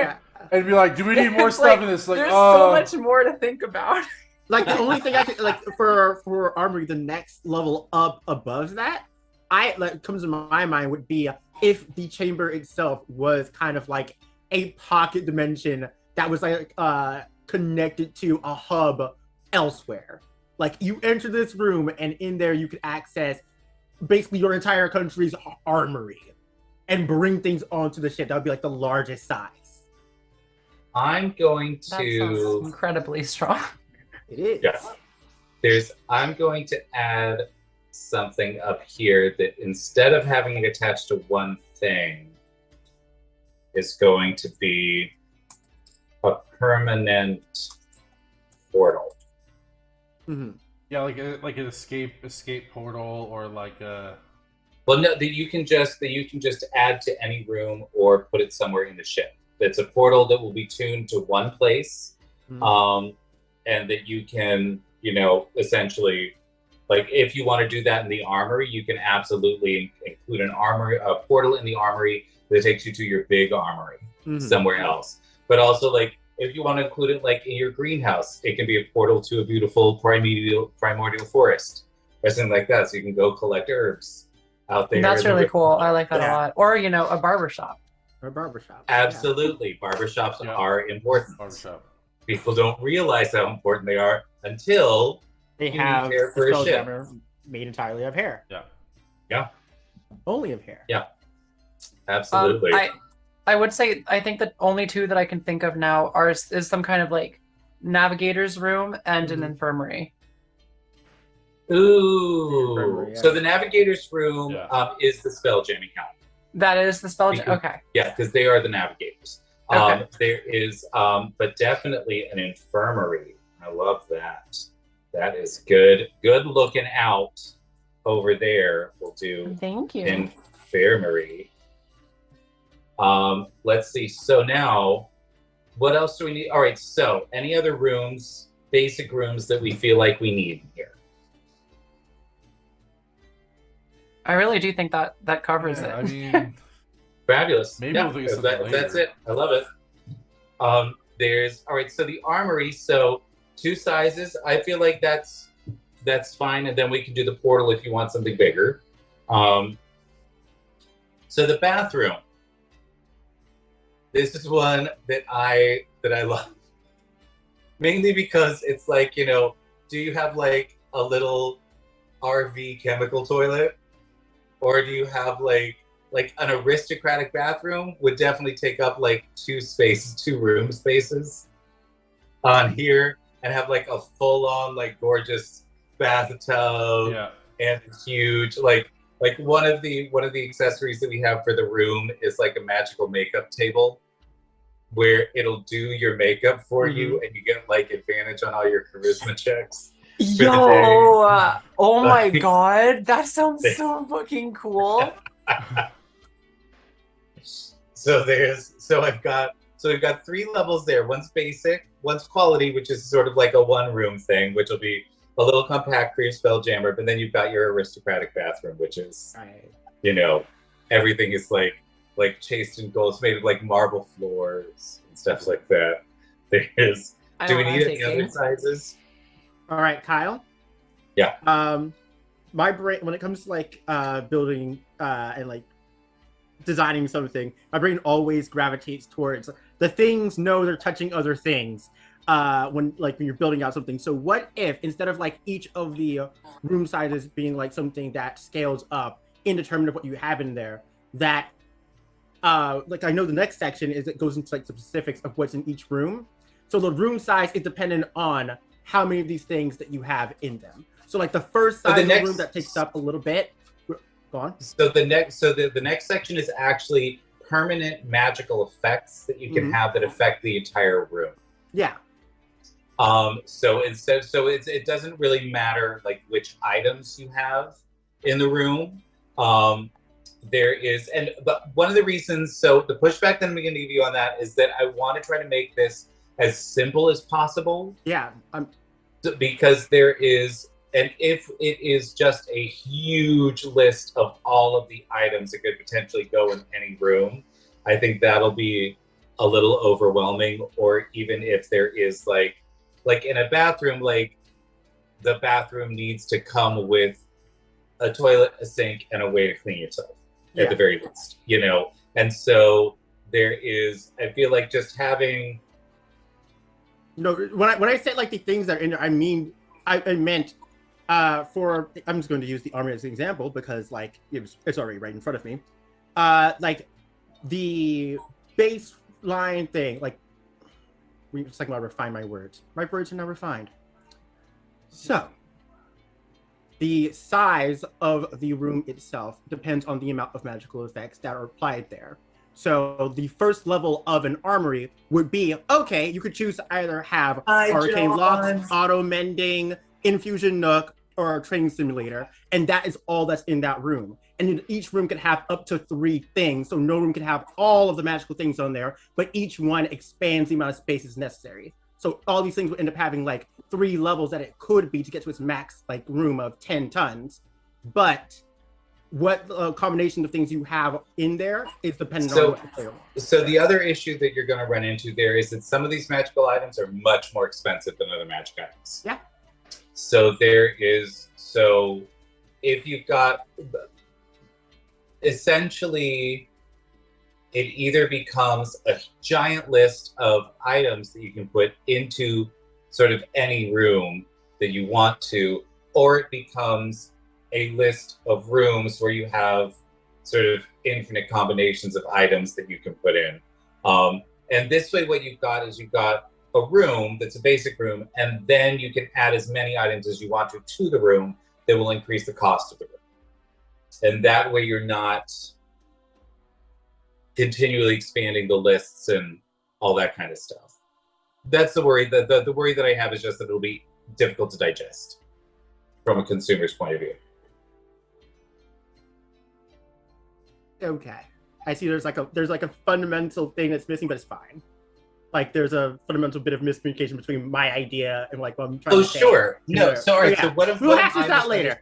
Moving right along. Well, no, because if there's a better way to do it, I want to do it in a better way. So what's the Because misunderstanding? Where am I what not I'm connected? saying, like what I'm suggesting, has almost nothing to do with items at all. It's like this room is designed to house weapons, so of course it is going to have all the necessary requirements to house a weapon. It will have weapon cabinet. It'll have like your little armor display things that have things on there. But the thing that actually dictates the amount of quote unquote space that it takes up is the amount of magic, like the magical effects that are actually active in it. This is a Spelljammer. It runs on magic to begin with. It would beget that each of these rooms would have magic associated with them. And so the low quality ones would only have one magical effect. The highest quality would have up to 3 magical effects on there. The players get to decide which magical effects they're going to actually try to go out and purchase and buy to apply on there. But that is the only thing scaling up the quality, per se, of a room. So instead of it being 2 separate things, it is the one thing. Okay, no. So I do understand what you're saying. There's all right. There's so the issue there. Where does the cost? So do the rooms cost, or is it just the additions that cost?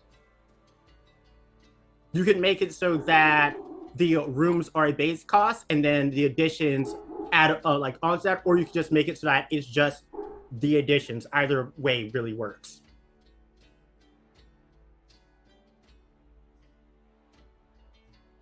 I guess I am confused. Yeah. I'm like, I don't. Okay, all right. Yes. Perfectly fine. We can figure it out later. Precisely. Absolutely. There is. So we've got. So with the armory, are we good with like two sizes of the armory? Sure. Yeah. Fabulous. In the bathroom, we're good with like 3 sizes of the bathroom.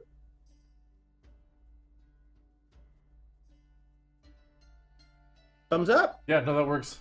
Yeah. Oh, dear God, what is going on this? Well, we already talked about that, so Yeah, I we didn't already know. talked about the bathroom. Like, We already we're talked just about like, the aesthetic bathroom. we're good. We already said Yeah. yes to the bathroom. We can move Okay. on. I'm trying not to Okay. like bring up too much extra that we get stuck on. Right. There's all right. So Brig, you've got like chains on a wall, which is like half a room space. Mhm. Then you've got an actual prison cell, which is 1, and then you've got a jail where you can have multiple things. If, for instance, like you're a bounty hunter, or you are like some sort of like police, or like I imagine that like in large astral sea cities, that there would be like police spelljammers that like go around the city to round people, sort of like a paddy wagon, What about that? Yeah, I think it works. Yeah. Fabulous. I'm so sorry that there's not a lot more to add on that. I think you're just right. Yo, That's good. That's awesome. That means we are going in the right direction. So there's then with the cooking and dining room, essentially it's like the basic is going to be 1 room where like you have like a fold down table and like a hot pot, and that's your thing over there. And then you'll have like a well supplied where it's like 2 room spaces where you've got a separate kitchen and a dining room. And then finally there's extravagant, which will probably be, my guess would be like probably 4 room spaces. Like this would be where you entertain lavishly, people. So you've got a full giant ass kitchen and like a big old table that's like 20 feet long, that can seat like 30 people, something like that. I mean, honestly, with most of these, having like 3 tiers is probably just end up getting. It's probably just about right. Yeah, it's just about right. I mean, for sake of simplicity, and then especially if we're not necessarily like exactly defining like here and now exactly what those 3 tiers are. 3 tiers is really reasonable. Where you have like the really like you're like it's usable, but it's like kind of not that great, and it's utilitarian, like, you have, and comfortable, extravagant. Exactly. And I even think for things like an infirmary, like a first aid kit is probably going to be found on every ship. So maybe like first level infirmary is just free. You know what I Or mean? like a Whereas bed. like first level brig might not be found on every ship, so that would be more expensive. It's like the points don't need to all have the same cost. It's Yeah. like Yeah, 3 levels can still be But they spread just as relate to different each other costs. in terms of how, Right, you know. yeah. Yeah, that's going to be sort of part of the, like, things that are luxury items are going to cost much more than basic things. So like an infirmary, like a first aid kit's still going to cost you something, especially if you're like, essentially it's an infinite supply of like bandages and stuff. So like if your initial cost is for a first aid kit, it's like 100 gold. That essentially means that every single time you go to that first aid kit, you have the stuff you need. You know. And so it would be like, you know, if a first aid kit is 100 gold, then like the urgent care nook might be like 1,000 gold, and that'll come with like, you know, like a chair and all the kinds of sort of like equipment that you might need to do basic like tune-ups for things. And then like a surgical theater would probably be somewhere in the realm of like 10,000 gold, you know, where it is everything is the best, everything is gorgeous, and you know, like a bunch of the tools are automated, you know, just like maybe you have like an auto gnome in there that'll automatically like do stitching on people for you, spends its time doing, you know, like stitch work on pillows. Yeah, And hopefully then that when auto people gnome come is in, hopefully that auto gnome is not a cooking gnome or a weapons gnome. It is a surgical gnome. It's a hopefully. surgical gnome. Specific. that's what we hope for. We do hope. There is, you know, you never really know with auto gnomes because they can be tricky. There's, I like to think that like all these robots aren't actually like don't actually look like gnomes, but like in the general consensus, they're compared to them, but they're actually spelled N0M. N0M! Oh my god! They're all gnomes. Oh, gnomes! oh my god, yes. That is now canon. That's now canon in the perfect. universe. Laboratory, do we need more than 2 sections? Because I was like essentially like basic laboratory and then like fancy, where you have like magical equipment and stuff like that that gives you like advantage on your checks to create stuff. I really do like just like for simplicity's sake everything having 3, but I don't know. So yeah. Yeah, I mean, that's kind of what I lean towards. Where you have like basically the first level is like you have 4 beakers and a Bunsen burner. And Yeah. Bunsen burner. Yeah, your laboratory is basically like a glorified, dedicated science kitchen. That's right, damn it. All right, fabulous. So then we've got library, which is bookshelf, reading nook, and a full study with like a gorgeous like mahogany desk, all of that. And then, so living quarters is a little different. And the reason I set it up this way is because you've got barracks, which is like, you know, you can have like each room space, you can have like 4 people in bunk beds, right? Yeah. So that so that you can just pack that in if that's what you're aiming at. And then you've got like 2 people each in like a double room, not a double bed, a double room. So each person people in a double bed. Then you have your individual rooms, and then you've got like beautiful rooms which would take up like 2 spaces where there's like personal storage and things are nice. And then your aristocratic room, which is going to be like just ludicrous. Oh yeah, you know, it's just truly horrific shows of wealth. That people Opulent should be as all ashamed hell. of, but they're not. Permanent portals got its one thing. Rec room. So this is if you want to make a planar party bus. Yeah. So it goes from like having like a little like a Bowflex somewhere on the ship to having a game room to having like a full-blown tavern with like a bar and a stage and all kinds of plenty of tables, all that kind of stuff. Do we feel like that works there, or do we need some sort of different concept? I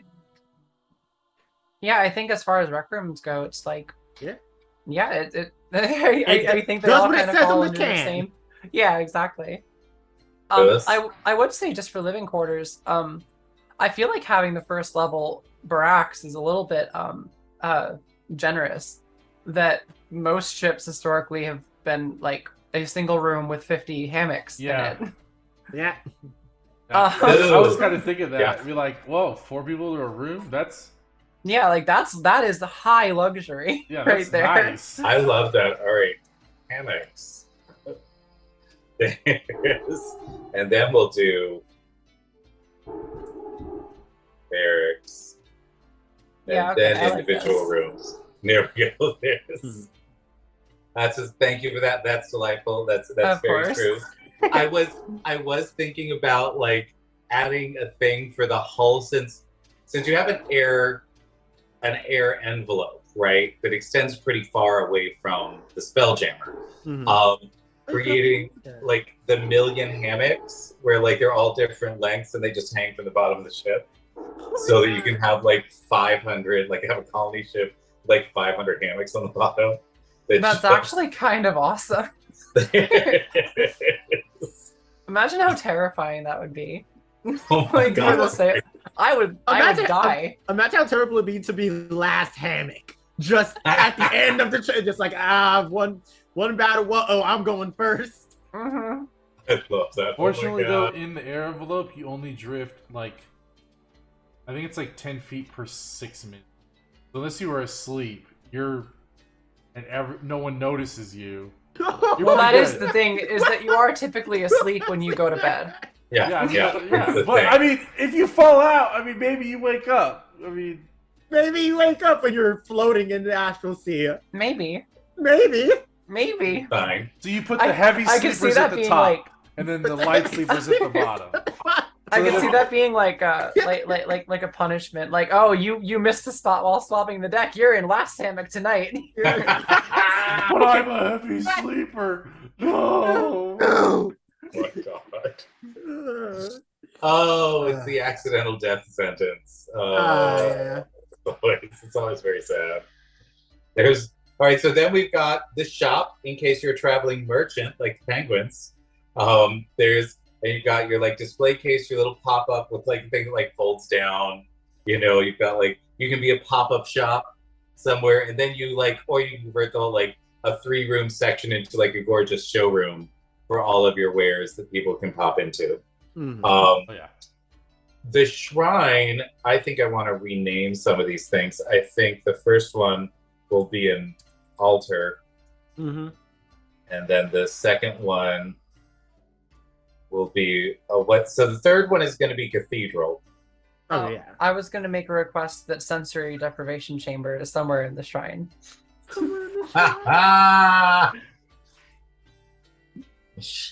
That like We you're can already definitely make you're already in that. space. Like you have the advantage of zero gravity to not even need like a water chamber to get you to feel Right. weightless. Like it's kind of the perfect Absolutely. situation for a sensory deprivation chamber. That belongs in the brig. That's torture. What? No, that's peaceful. That's peaceful? true. That's true meditation. Yeah, there you go. You might hallucinate a little bit. It's fine. That's the point. That's just you talking to you. Yeah, that's the goal. Then we have our smithy, where this one I wanted to go from like having things like a couple of tools around to repair stuff to a full functional forge where you can actually create your own ammo and weapons and things like that on the ship itself. So that you never have to go stop and like resupply. You need to resupply raw materials and stuff, but you can actually build all the things that you need. Oh, 100%. And then we've got our spell jamming thing, which is, like we said, basic, fancier, or astounding. And then finally the stables, where like if you have a stable for like tiny animals, that can be like half a room. A full room would be, like small or like medium, might take up a full room too. But then like a huge monster, if you consider, like I sort of consider a room space to be like about 20 feet by 20 feet, sort of like maybe 400 square feet generally. And a huge monster is 15 feet by 15 feet already, which is like, what is that, 225 square feet? So that would definitely take like at least, that would be like, to actually house it properly would need to be at least like 2 to 3 room spaces. Yeah, because it's got to be able to move around. Yeah.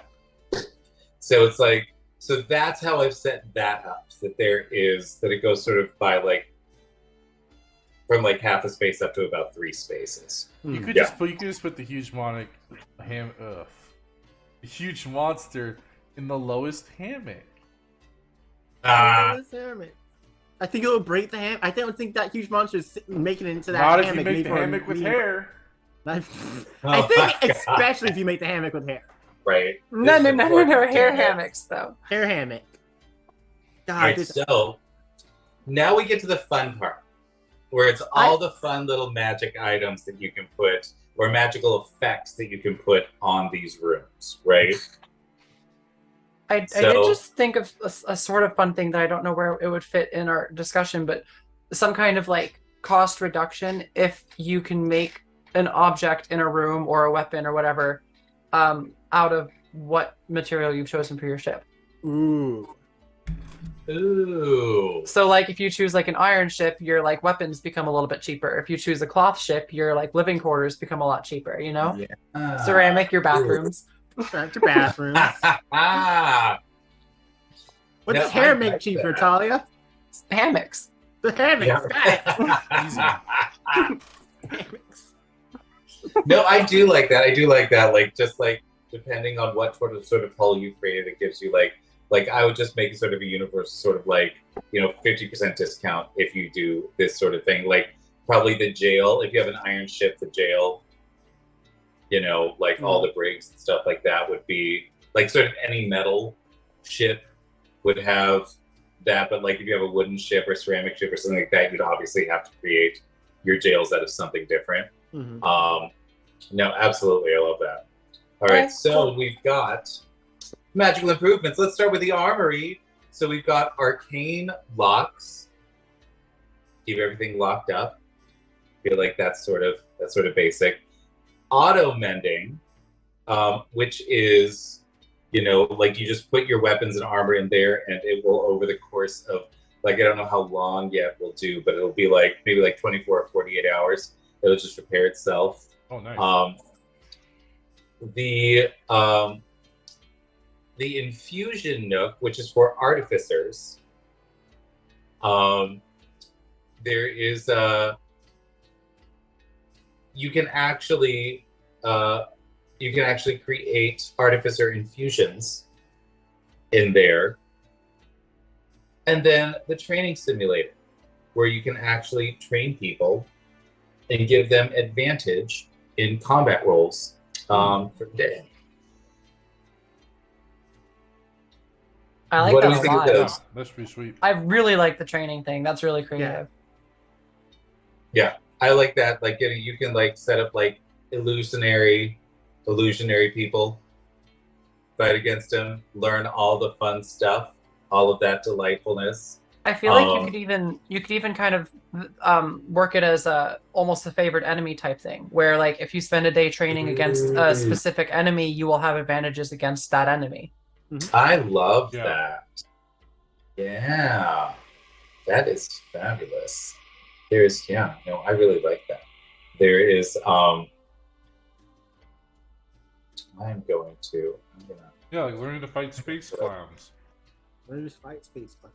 All right, boys, it's time for the Space Clown Simulator. They've gotten us 5 times in the month. We're going to beat them this time. We gotta beat our record. But Bozo! No one can beat Bozo! He's so powerful. He's like 8 feet tall. He's 8 feet tall. His feet extend across the room. The honk of his noise is deafening. Okay. In the actual stat block, Honk. they squeak with their shoes squeak. That's a distinguishing feature, specifically. Oh my god. Yeah, I don't know who this bozo you're talking about was, but everything you said reminded me of Gamzee, so it was enough trauma. It was enough trauma. Oh yeah. Why did you bring Homestuck into this good place? I'm so sorry. Homestuck rules my life. terrible. It's just, It is. I'm sorry. I'm so sorry. Don't be. She's chosen this world. She's chosen You this only life. speak the truth. You only speak the Oh my god. There is hey, Mullenchild, just a little note. Don't jump into somebody else's stream for the first time ever and advertise your own streams. Not really cool. There's so the what we've got for the restroom is we've got our auto prestidigitate, which I love. Just everything clean all the time. Eternal springs, which essentially makes sure that you always have water for all of the things, like your tub and your toilet, your sink, all of that kind of stuff. You don't have to worry about it. I really like heated floors. It's a very cheap upgrade, but it gives you don't have cold tiles in the mornings. That's important. That's amazing. It's funny because in real life, that's a huge expense. Right. Like massive expense. But it's like, oh, D&D, it's like a hand wave thing almost. Right. It's very useful in ceramic ships. There's no carpet. You're literally just walking around on tile. Oh, yeah. The morning cold is awful. It is a hard problem to overcome. Right. There is a magical makeup table that I was telling you about earlier, where it'll literally do your makeup for you, and you get Are you willing to make that in real life? Absolutely. I want that so bad. No, I do too. The magic makeup Dandy. Doing makeup 2 times a day. It's so fucking tiring. Right. I want one that is like a streamer, like the perfect streamer makeup. Oh my gosh. Because I'm used to like stage makeup where you've got to like take into account, like you step off the stage and you straight up look like a clown. But you have to have all this makeup on because under the lights, it literally turns your face flat. Like you look like you have 2-dimensional face if you're not actually contouring everything and getting everything going. But streaming makeup is definitely a little different. But like I know a lot of people, myself included, if I actually took the fucking time to do decent makeup for stream, is like some very light contouring to sort of show people what you actually look like. Because especially like ring lights and things like that will definitely wash you out and definitely flatten you a little bit if you're not using like a warm light and a cold light. That's why you want to use a warm diffuser too. Yeah. You point it backwards away from you with a warm diffuser behind it, and it makes you a little bit warmer. Yeah, it's delightful. I love it. Phantom says little gelatinous cubes as Roombas go up and pick up. Yeah. Absolutely. Yeah. I love it. Oh my god. That would be so fabulous. There is, I am just I want them to make like a little whirring noise too when they can I counter Roomba jellies and say Roomba mimics? Oh, yes, you can. And the mimics have turned into Roombas. They look like Roombas. Oh my god, I love it. I'm gonna put that in the living quarters section. Mm-hmm. Every Roomba mimic. It'll be fabulous. Then I've got resistance scrub, which is where you get there's different types that you can get, but you'll have sort of like a dispenser like in the shower, and if you use this, you get resistance to a certain type of damage for the day by doing that. And then there is the sound dampener / sound amplifier.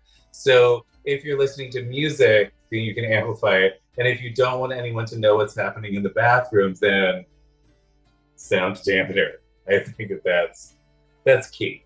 I think that one's key. What goes on in the latrine stays in the latrine. That's right. God damn it. So is there a limit to how many scrubs you can do? Because that seems like broken. I feel like it would be one. Okay, cool. I You figured. just Scrub will last 8 one. hours. Yeah, I mean, if you scrub yourself after using a scrub, the last scrub just scrubs off. Well, you can scrub. You can scrub like this arm is resistant to fire. This I arm got is one arm resistant resistant to to fire. electric. One arm- My head is resistant to psychic. My body is resistant to piercing damage. That honestly just sounds like you smell horrible. You just have like all these conflicting scents that just make you smell like total. I feel like every round, like every 6 seconds, you would have to make a Constitution saving throw, or just be Pass the fuck overwhelmed out. by your own scent and pass out. You basically created like reverse smelling salts for yourself. You're bad. It's terrible. It turns Terrible. out the magical alchemy of combining all these scrubs just makes the sleep spell. Oops. Oh dear. Oh dear. Tired. You All right, mixed so now we've got the brig, and the things you can do here are, if you've got a powerful lich in your brig, anti-magic wards. You can put darkness wards in there so that they can't see anything. That would definitely be a little torturous. Environmental adjusters. So if you have different creatures that require sort of different environments, you can actually shift it so that they can survive in the brig. Protective sigils, Oh, man. which will keep your people in there regardless. Yes.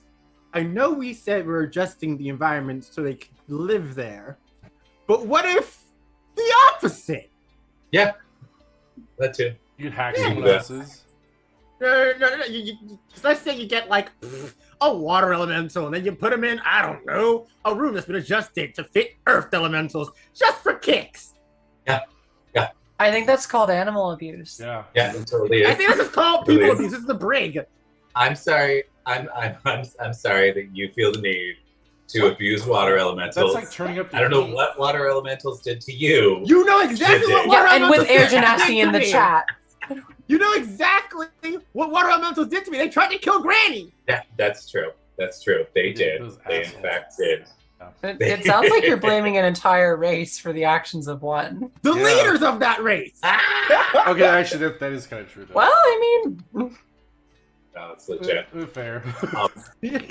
There's a cheaper solution to anti-magic wards is a silence ward. And then you can create different types of prison walls. You can have like a wall of fire, a wall of force, or a prismatic wall. So you can try to escape, but You're not going to get out the other side. Like, I welcome you. Exit the cell. I dare you. Please leave. The door is open. The door's open. We don't lock the door. No, never. It's fine. It's fine. It's not my fault you're in here like this. Not my fault you hit our teleportation hole and got popped into the jail cell. No, rude. That was your There's- fault. Is there anything else that we need to add to these to make sure that your prisoners cannot escape as you collect bounties on them?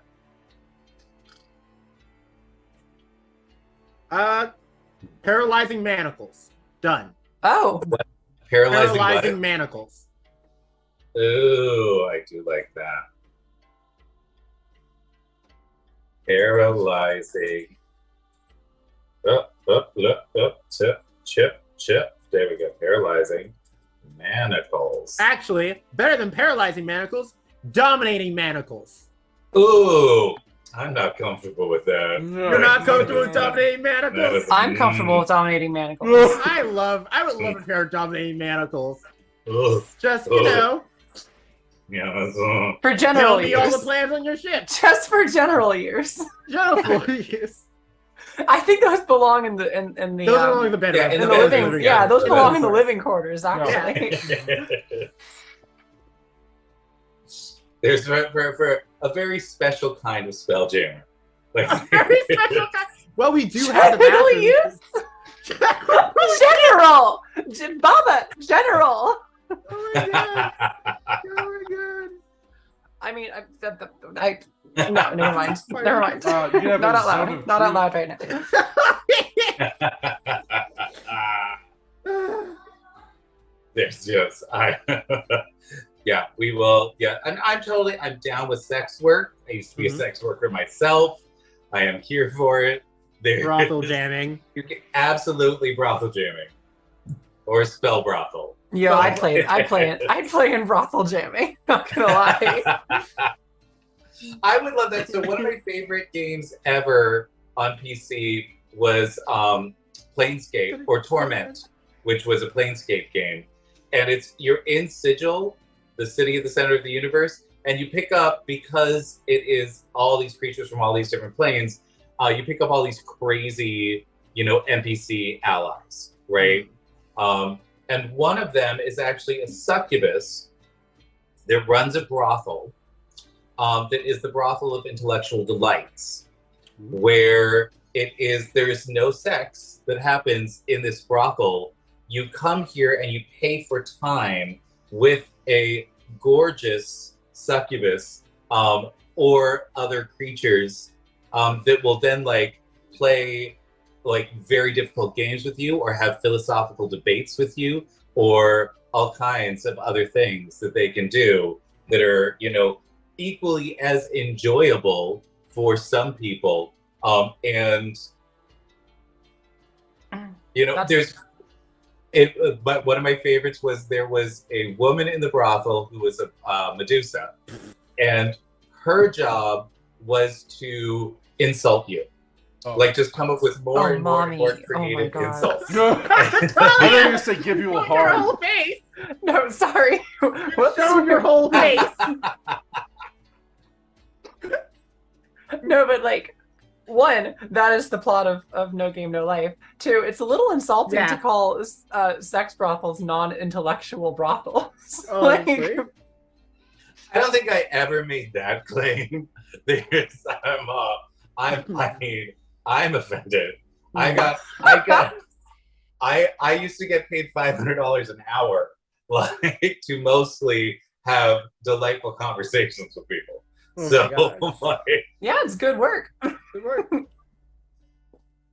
Yeah, if you know your shit. This was the thing, though, is oh my gosh. We've got Raiders. Hey! Hi, WXYD&D. Welcome.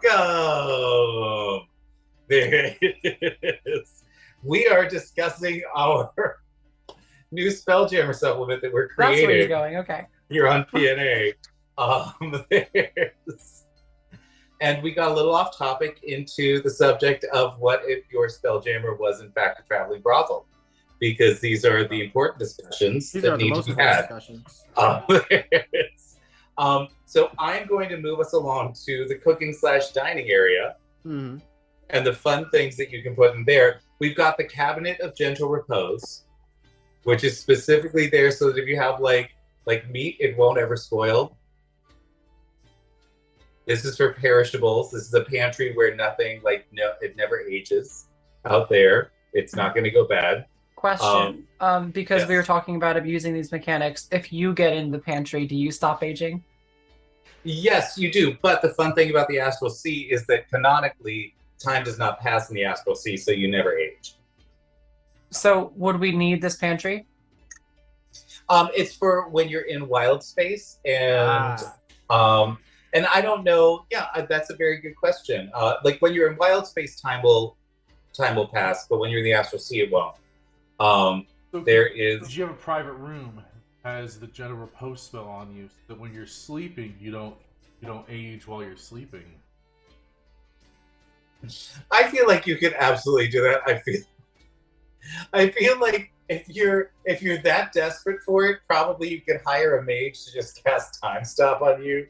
I'm desperate for it. Well, I'm desperate. I do so it. Here's the question, though: would Time Stop allow you to get sufficient rest?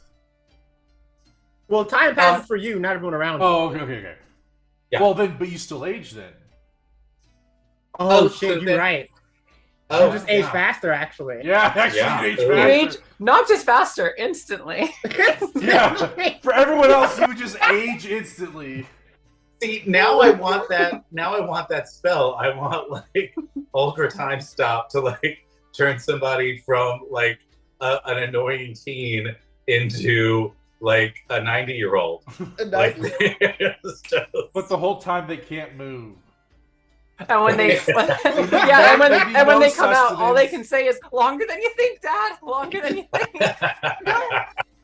You might as well just kill him at that point. That's torture That's worse than death. fate worse than death. Yeah. Yeah, yeah. Then we've got our hidden spice rack, which is important for your poisons. You poison the great. Going back to the pantry that stops things from Yes. aging. No, I'm sorry. This is serious now. Hey, I was serious too. Would it work to say that like if you put something in like at a close enough time, like if a banana is starting to brown a little bit and you put it back into this pantry, can it like instantly return to a ripened state? Just to make it a little bit more usable if you don't ever like plan on going into wild space. It refreshes your food. Just like slightly. The Like if the refrigerator. food's got like mold growing on it, it's too far gone. If it's like a little bit past its prime, it returns it to its I prime. feel like we can include that. I Okay, feel like cool. that'd be fine. Cool. It's sort of like Okay. it not only will it like stop it from aging, it will like essentially cast like half a hit point of healing on it. Yeah, it heals food. Yeah. Yeah, I kind of love that. That's perfect. You know, one thing we totally forgot is any kind of smuggling things, like hidden compartments. Like I was thinking, like if you're a Ooh. merchant ship and you get boarded, there should be a spot where you could dump your valuables where they're not easily be able to be found. So what I'm gonna do is where would that go? Yeah, I'm not sure. I don't know if it's a room. I don't know if it's. I feel like it would go in the living quarters. I think Well, it would be something in the living quarters that like opens into an extra dimensional space. I just realized, we don't have a vault on this ship. This ship, well, technically, I think You the don't reason we have a don't what? have A vault. We don't have.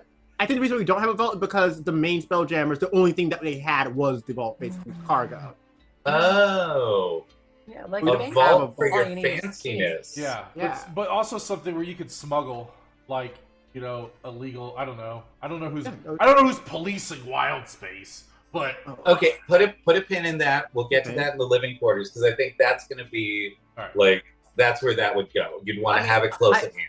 Yeah, I also feel like smuggling doesn't I'd really be include shocked. a vault. I feel like that's more like floorboard cupboards.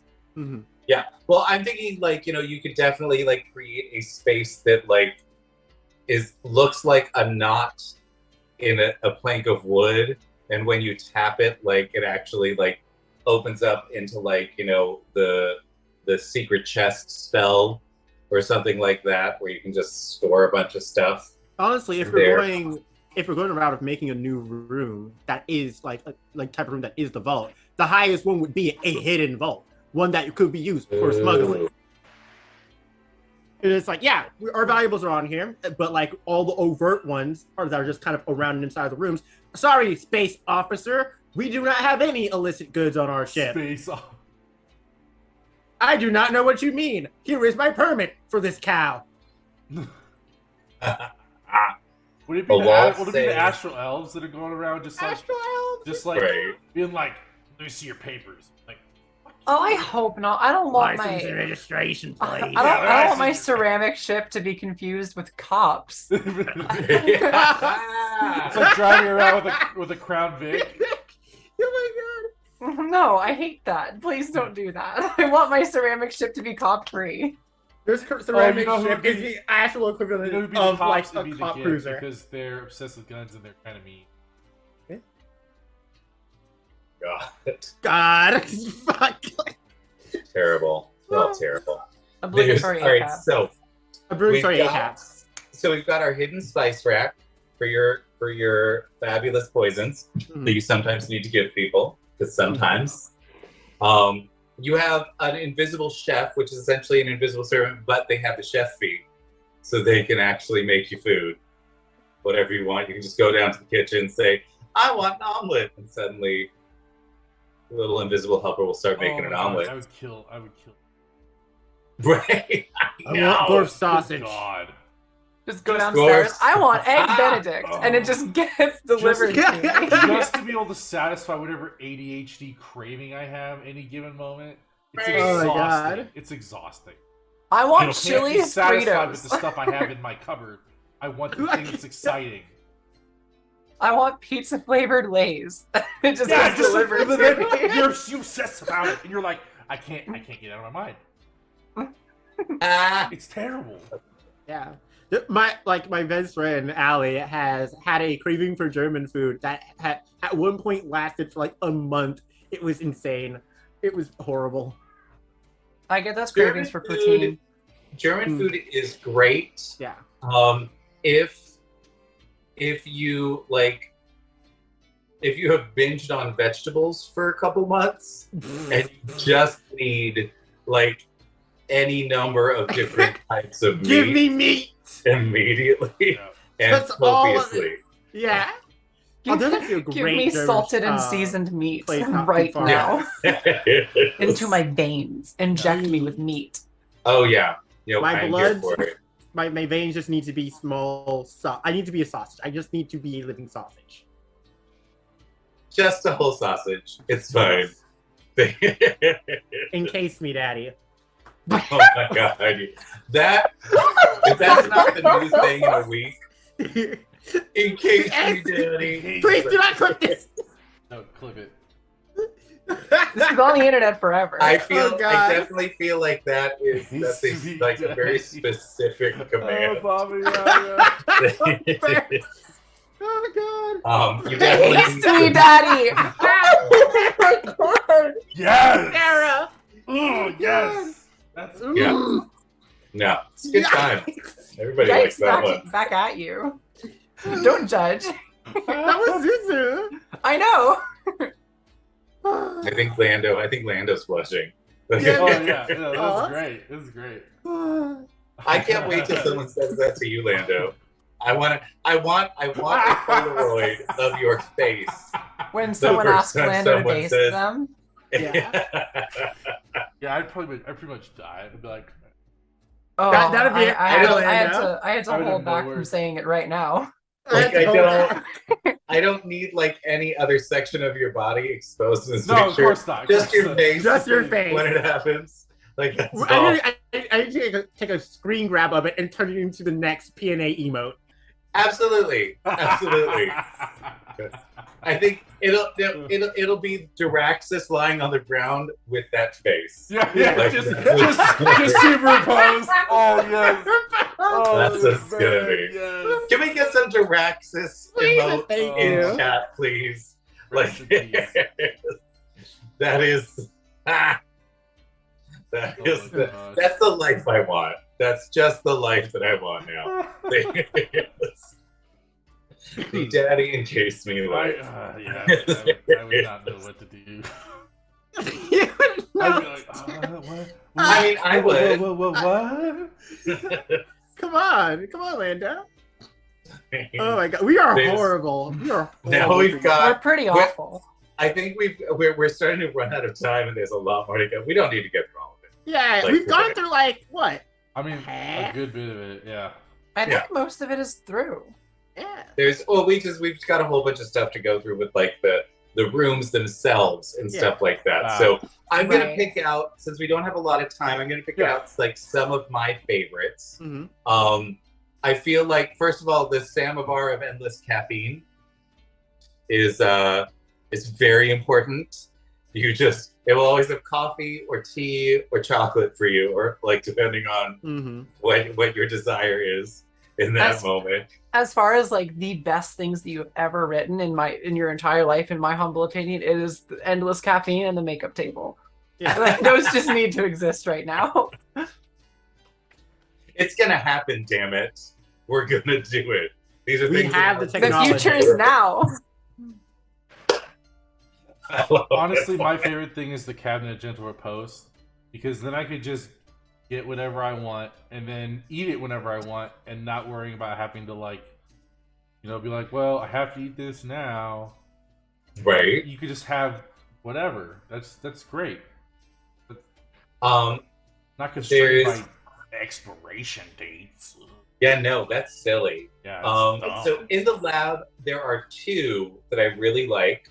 I really like the shelf of holding, Mm-hmm. which is a place that whatever you reach for, it just appears for you, so you can just grab. Whatever grab. you reach for, huh? Fuck, Lando. You are a slut. Thanks, me, Daddy. Right. Oh my god. Hey, I- you said I it. hope- I just repeated it. That's True. Is that it? So you're Is that 12. So I saw it on oh yeah, TV. no, 100%. Yeah, of on course. TV, Dad. I saw like the lowest hanging fruit, and I'm like, Yeah, no culpability here. Yeah, I saw yeah. somebody else do it. I mean, you were grabbing the low-hanging fruit, right? oh, I was. Oh, That was the goal. That was. What you reached for? It was too easy. I feel like that's the question that, like, if you want to, like, do an interview for somebody for a staff position, like, on your Spelljammer, it's like, so I have this shelf of holding. Tell me, what are you reaching for? Yeah, what are you reaching for? First thing, say it now. Say it now. The I would- low-hanging fruit. Just have them reach for something, and whatever appears in their hand is like, Yeah. oh, Don't tell them. Oh. Don't tell them it's a shelf of holding. okay. Just have them reach out, and then whatever they're thinking about. Just point it and be like, could you get that for me? Yeah, and like get what? Whatever Oh. their hand. Like, oh my god. Oh, It's kind of like oh Lord. it's a Spelljammer version of "Sell this pen to me." Yeah. Oh my god. Now, the other one that I really like in the lab is the centrifuge of components, which All right. essentially Ah.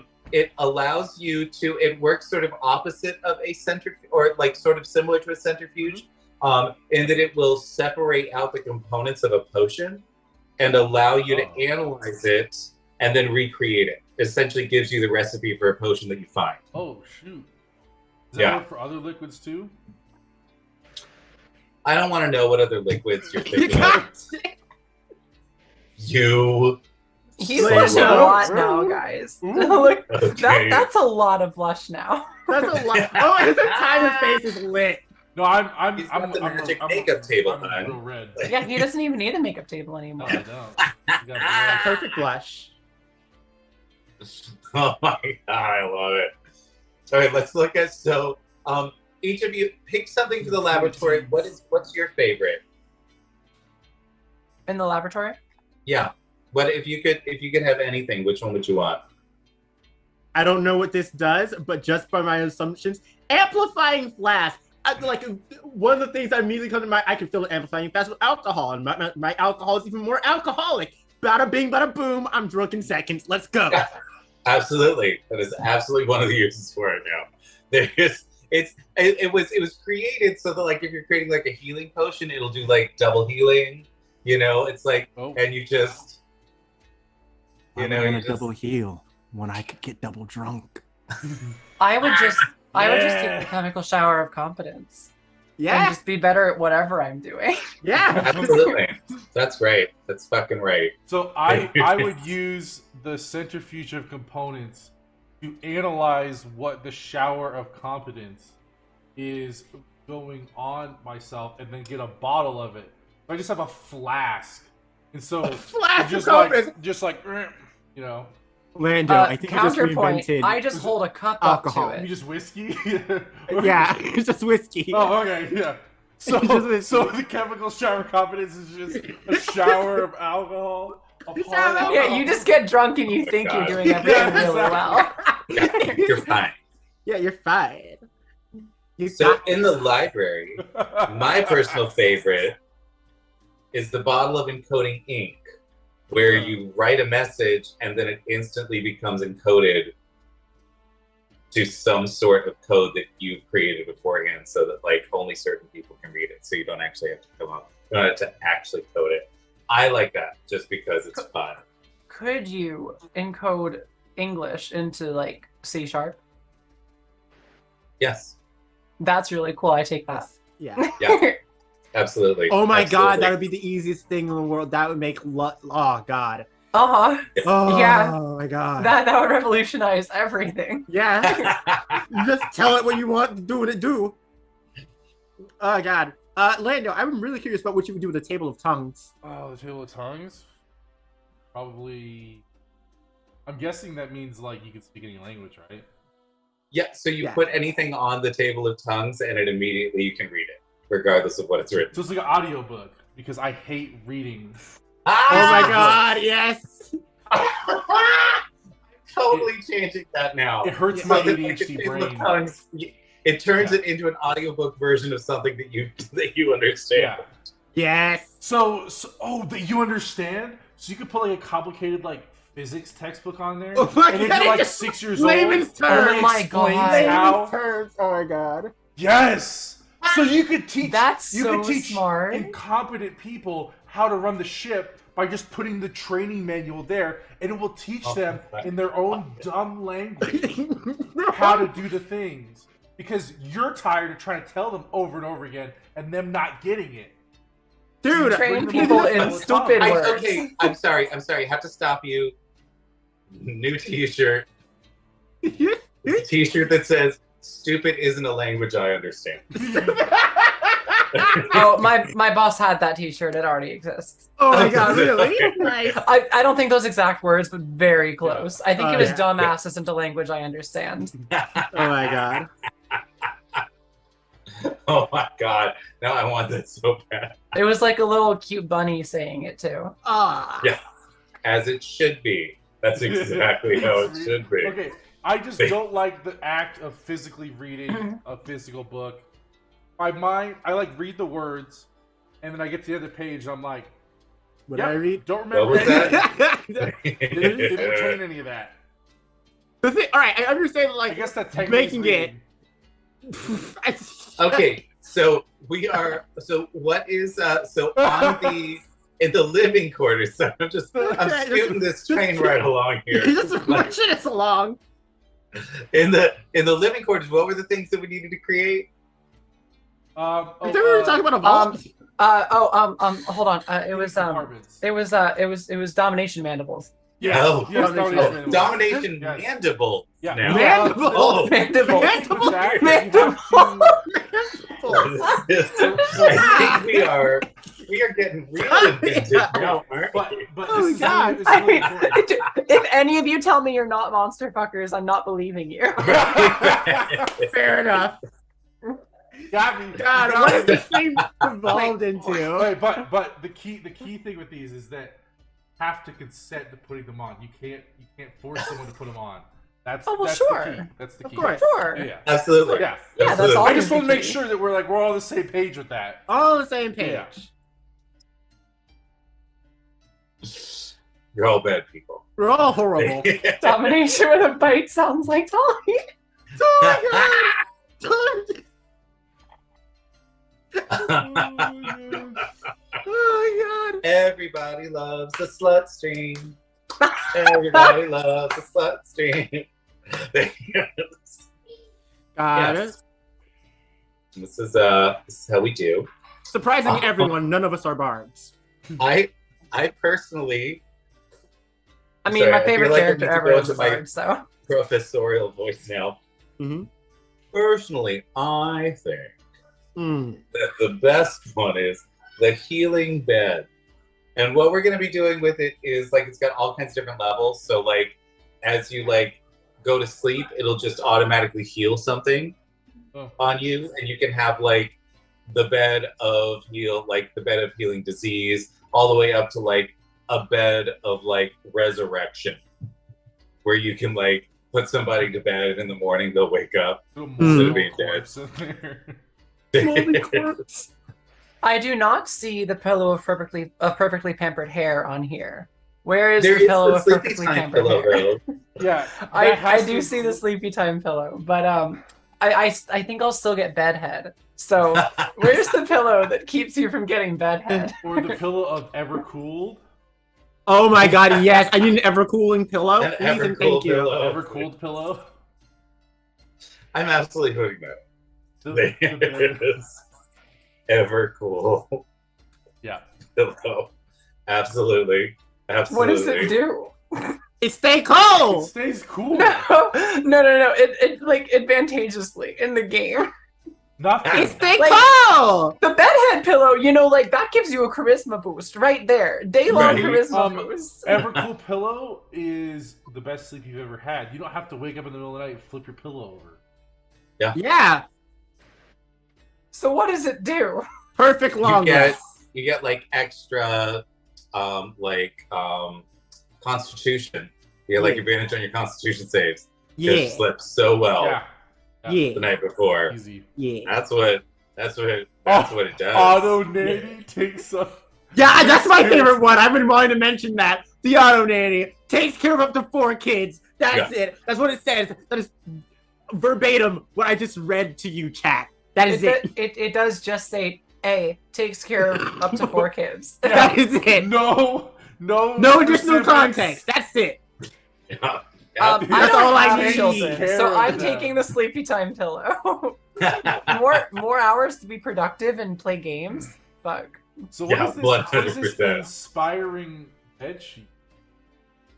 Oh, you wake up with bardic inspiration Well, I know, Oh, shit, but yeah. every day. ow. Hello, Aftermath UK. Oh Because... shoot! Welcome Raiders! Oh my god, did we get another raid? What is happening? Aftermath UK, welcome.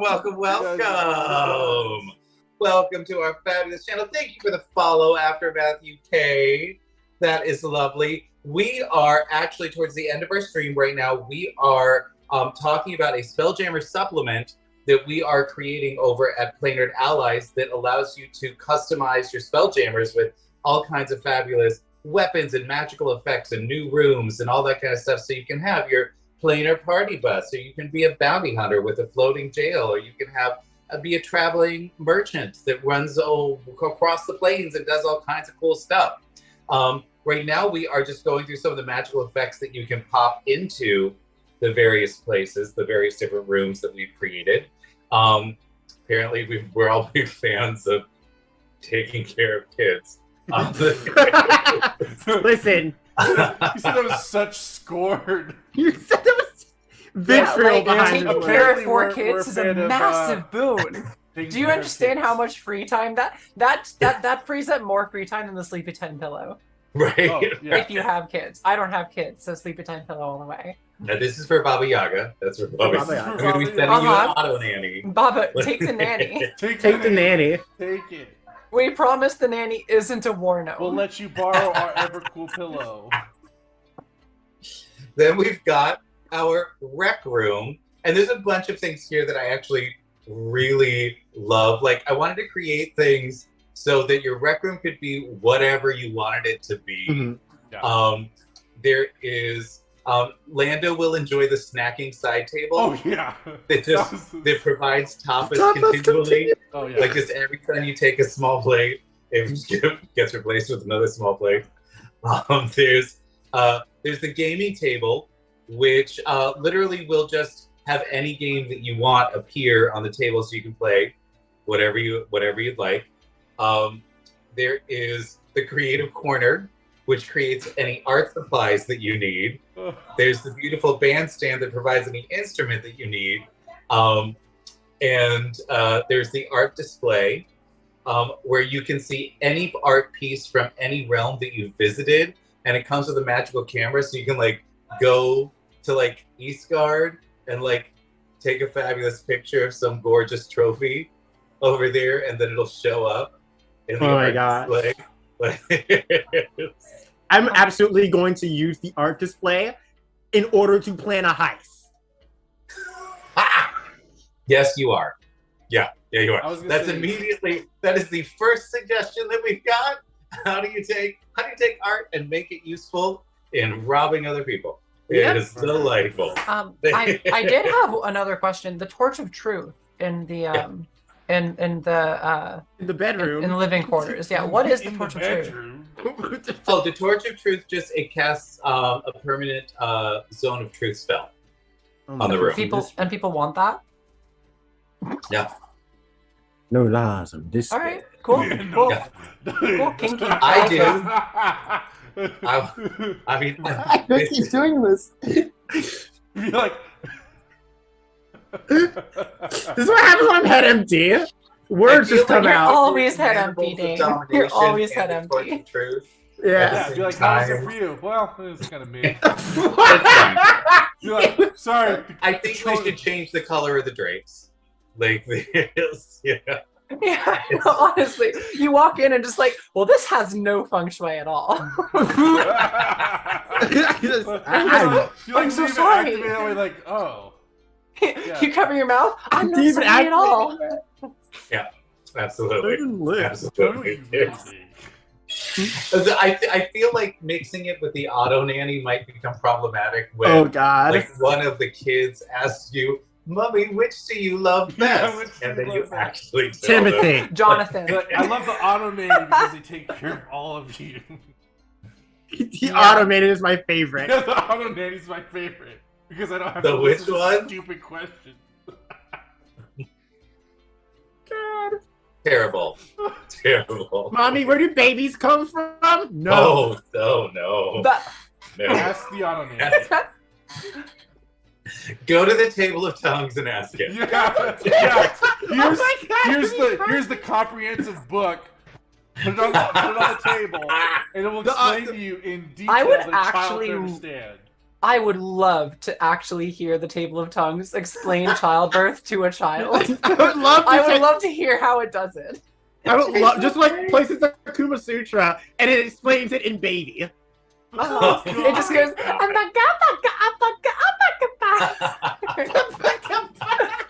Yeah, that table. And of just tongues watch is the poor super child. powerful. Just their face. Just no.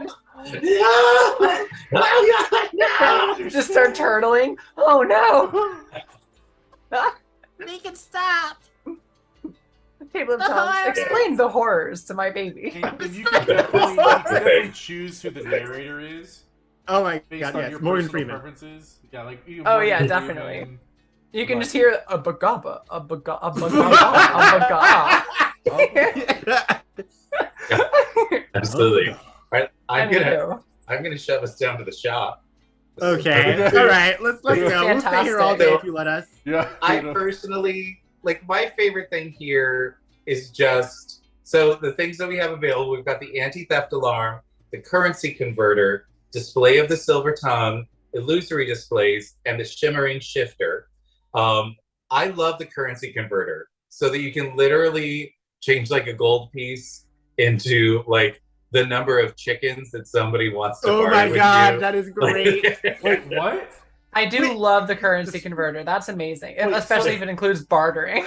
It's hard. You're like, hey, I don't need to go to any store. I'm like, here's what it costs to get a loaf Yeah, of it's bread. like you convert like 2 goats into like Sacrificial like- lambs. 7 silver.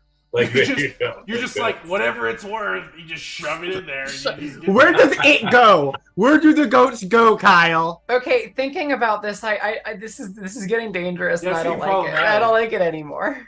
I don't like it anymore. I Where do don't the want goats go, Kyle? Yeah. What if you want like? Like, if we're thinking of like so- traditional things that like royal families would barter with, I don't like this anymore. I don't like this Oh, anymore. shit. Oh God, no! Gives daughter, gets a dowry. Yeah, no, it does. It does. That just. So I'm gonna say It's that, all like, organics. It cannot like, be organic. marriage, at least in my universe, is not a transactional thing. Mhm.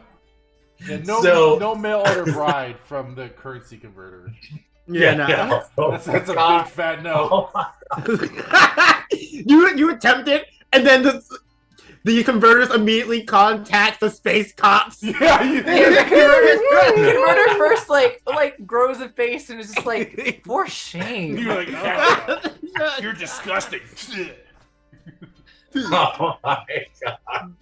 One of the things in the shop just that I know eats your money. Taya. Oh God. God, One of the things please. in the shop that I know Taya would Is it love. the silver tongue? No. I didn't say the silver tongue, but yes. Anyway,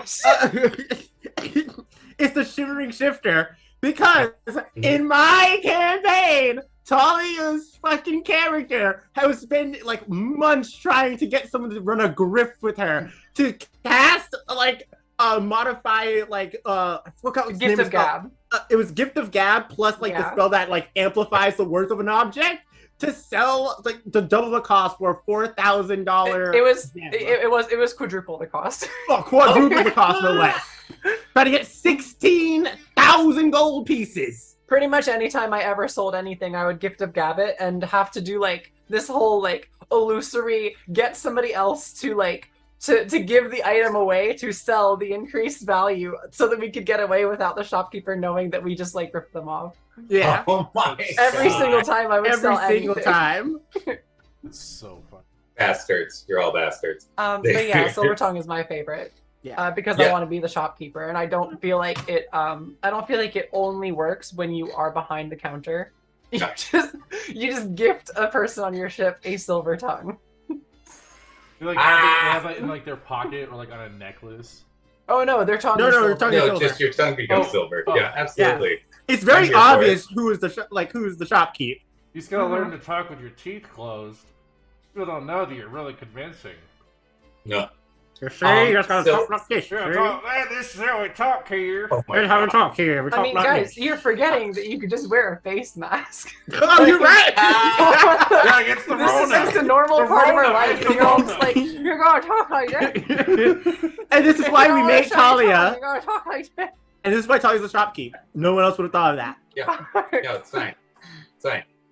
So let's head down to the shrine Okay. on a ship if you're a missionary and you need to do some fun thing. If you're going off to preach the word of Helm or Mystara or something, this is key for you. First, there's the basin of holy water. Mhm. There is the collapsible prayer portal, which is a portal to your deity's plane, but you can only get through it if you are an actual believer in the deity. Emblem and blazer, which Emblems, allows you to albums. blaze emblems on anything that you want. Oh my god. The ritual altar, the shining beacon, which consecrates the temple, or the dark mark, which desecrates the temple. I really love how now suggest sensory deprivation chamber. A what? Can I now suggest sensory deprivation Oh yes, chamber? yes, a sensory deprivation chamber thing. the most holiest of spaces. Uh-huh. Absolutely. It is legitimately used for meditation, okay? Like, let's not try and step on people's toes here. Okay. And what I'm going to say is that it amplifies your attempts to contact your deity. There we go. Oh, I love That's what that. it can do. I, Yeah. I really like There's the, the, I was gonna suggest some kind of like astral projection or something. But- oh. I feel like astrally projecting in the astral plane. Is that dangerous? I feel like that's like putting a bag of holding into another bag of holding. Like, I mean, hell, that can be a weapon then. You Yeah. like suicide bomb. Oh god! Oh god! oh my god, You no! just said that No. out loud in front of God and everyone, Talia. No. It is not worse than hairship. It's not worth I feel like it might be worse than Decidedly. this. I think like it's slightly worse than airship. I think you said something worse than hairship now.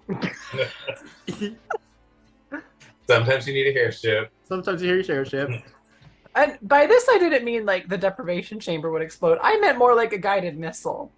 No, I get it. we I know. get it. I get it. We're all on the same page. We all know what that is. Okay, Yeah. cool. Yeah, yeah. Just making sure. Hey, I like the prayer portal. I like the dark mark. I like that inside of my temple is a way to turn off temple. Just- Temple off switch.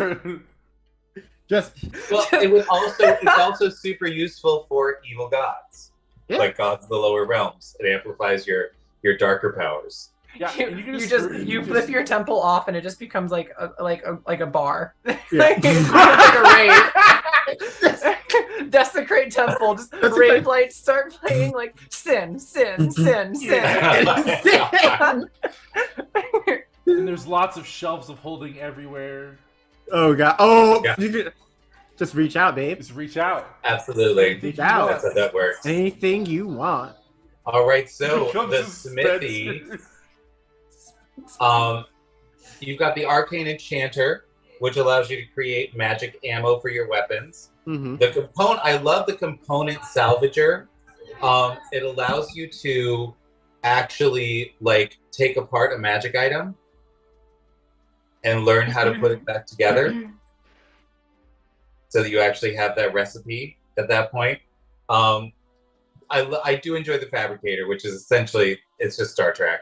It's like whatever basic stuff you might need, it'll just create for you. So you don't have to have like a huge number of tools. And then Hasted Hands and Magic Tools, which make you work faster or give you advantage on checks when you're creating stuff. So which of these is your favorite? I do have a concern about Hasted Hands that what if you like need to like cook really fast and you would actually end up cooking faster in the smithy than in the kitchen? Well, the thing is, your hands moving fast does not increase the rate at which my steak becomes medium rare. But it does increase the rate at which like a salad or like a trail mix is mixed, or like a bowl of things that needs to be veggies, like the prep is like half the work. I mean, I feel like in that situation, what you do is you set up a small like crudité stand in your smithy, and so you can just chop vegetables really fast. Like I do my prep in the smithy. You grab the Hasted Hands and then you run with your hands like this to the kitchen. You're like, I'm sterile. Don't touch me. I'm sterile. I'm sterile. Oh my god. Yeah, put them next to each other. Yes. Yeah. Like location of the chambers is a part of the game, like as part of this supplement. Yeah. So like you just have your smithy next to the kitchen. And all your chefs go in there and get Hasted Hands. Hasted Hands. Same with the high level infirmary. If you got like a. Oh my god! Yeah. Surgery. So the smithy is in between the kitchen and the infirmary. Yep. You're like, I got Hasted Hands. Hasted. Oh, I need to. I kind of love it now. Infirmary, the infirmary in here. Also, Fabricator does sound a lot like what about like just getting anything you want. You know, just the shelf. I can think of a lot of things that I want that I can fabricate. Talia. Yeah, why is I'm just saying it doesn't have to be a smithy. It has to be a smithy. Well, smithy's where things get made. Well, sure, but like, I don't think that things made of rubber get made in a smithy. Just for example. Just off the head example. Or hair. Just an example. Or hair. No. No. Yeah, but we got rubber or glass. Either one. Rubber or glass, yeah. No, or leather even. It's magic. It's magic, Baba Yaga. Poor Kyle. Kyle, you put us all Kyle, together. you welcomed this. You welcomed this here. Everybody loves a slut stream. I'm just trying to make something. Well, you can't slut-proof your whole entire module. Yeah, it's impossible. You can't slut-proof us. I mean, I can't slut-proof half a room, Yeah. apparently. So, I mean, honestly, just leave it all in and let players enjoy it. But DMs could be like, no, you can't fabricate that. That's leave it up to the DMs. Yeah, let the DMs regulate the... Yeah, I definitely want to put in like a holodeck so that DMs can have the holograms run wild, because that's always... we have that. We have the training room. Yeah. That's yes. This is just the different hologram kind of training room can absolutely It's run a different wild. kind of training, you know? Yeah. God, just... You're all bad people. You're all bad. I think that's a little nasty to call slutting bad people. Yeah. You know, that's not a great look, Kyle. Are you sure you want to go down that route? Well, Kyle, you're about to be called out. Well, I mean, I feel like this is the stream where no one has escaped this stream without a mark. No, all of us are unclean. Yeah, I mean, I'm unclean. Talia's We're unclean. all desecrated. Lando's very unclean. Yeah. You're unclean. We're all Spencers. Chat has been destroyed. I'm sorry, chat. We just all of the innocence is gone. I'm sorry. We're all degens now. Yeah. All degens. Who's the worst person you've ever met? All of them. All of us. The entire crew. I love. All right, I'm going to get us to the stables now. Please, do you surely want to go to the stables after that, Kyle? We're going to the stables. All We're right. gonna talk about. I remember that movie. It's Sorry, it was so, there's low-hanging fruit. Low-hanging fruit, yeah, low-hanging fruit. You know, we're crafting those Talia, fruits. Talia, I can't imagine that you could make anything weird out of this silent stable boy. Yeah. That no. Try me. It's getting hot in here. I have now realized that this is where the mandibles belong.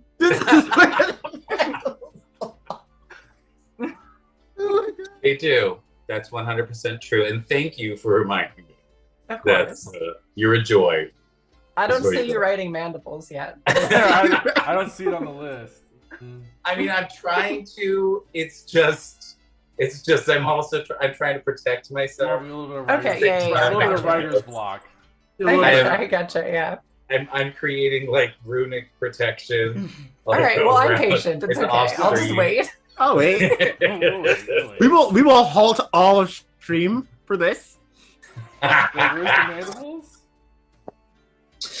They exist in the suggesting saddles.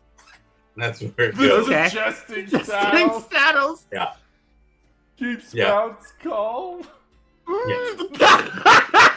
No. Yeah. You brought Enough us the said there. stables. You did this. Did you know Yeah. that sometimes Uh huh. if you get your mandibles of domination out of your suggesting saddles, you can go and do some reckless ramming on your spelljammer. Do you mean on your silent stable boy? He is calmed greatly by the suggesting saddles.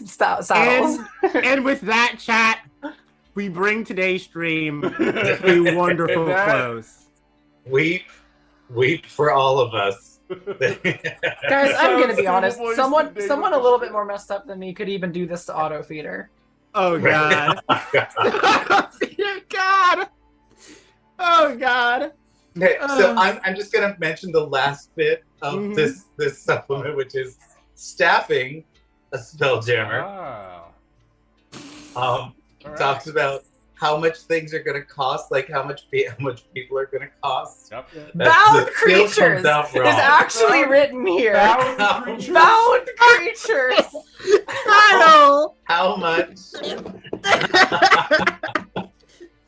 I mean, if they're into that, I then, am listed you know. under the category unusual help. Yeah. Yeah.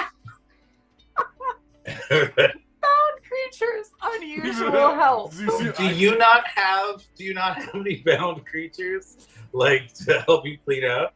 Is that not what you do? Oh man. You're bound, all right. Ah. So, Okay. Right, everything's fine. Everything's fine. It's good. Everything's fine. Bound creatures. fine. It's fine. Everything's Well- fine.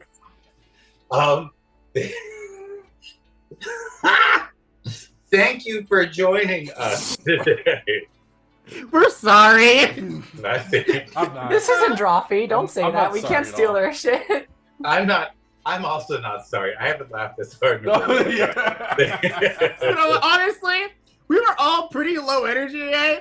This is Yeah. gonna great Yeah. pick me Yes. up. Absolutely. This is what you do. Oh If you're god. low energy, have a stream where you talk about crazy things. Oh, God.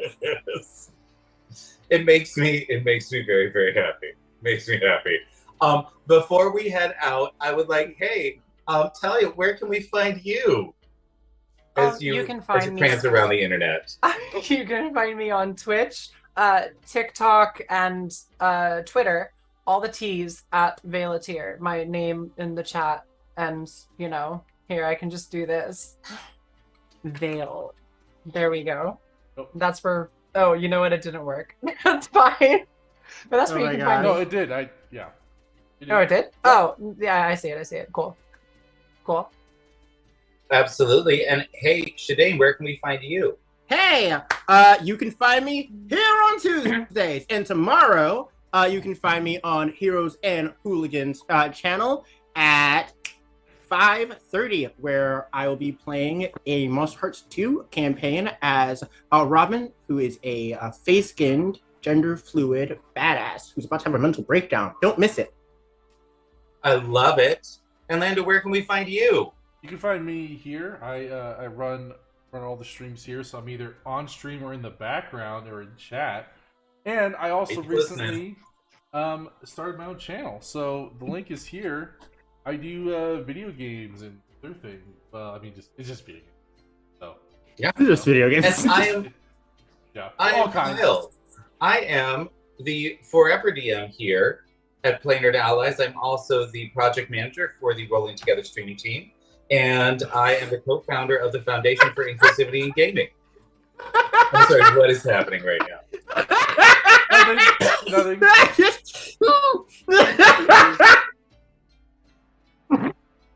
Don't worry about it. It's good.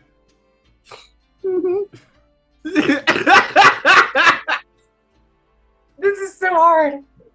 There you go. There you go. There you go, perfect. In front of God and everyone. Yeah. Well. No, that's legit. I will acknowledge that I wrote that. I did. I'll own up. I did. Thank you for that. I don't feel shame about this. Mm-hmm. You should change shouldn't. nothing in this. Yeah. Do not change anything because of Don't what change we a said. single thing. just publish it like this. Yeah, Yeah. That is. it's Fine. perfect. The way it is. Available on PM's Guild in about 6 minutes. Yeah, perfect. Perfect. And roughly. For 59 cents or pay what you want. Yeah, that's right. That's right. Just make it happen. And it's just like the cover is literally going to be Talia doing this. Oh god. Yeah. I mean, So it's gonna be... What does this have to do with Spelljammer? Who knows? who knows? Just buy We it. don't know. Like- We just wrote it. Yeah. Just wrote it. We don't know. How dare you Oh. question my Spelljamming? Yeah, Well, we're still certainly jam jamming our something. way. And now we're going to go raid one of the fabulous members of our fabulous stream team called Heroes and Hooligans. Hey! Yay! Let's go say hey to Hooli. Yeah. I'm excited. They're actually in the middle of their all Bards campaign, so this is perfect. We're bringing the Yeah, horny. it's going to be delightful. Yeah, bring horny to horny. Yeah, Cool. there you go. Yeah, absolutely. I'm 100% here for it. And thank you all for being here. And I will see you again soon. Mwah! Bye, everybody.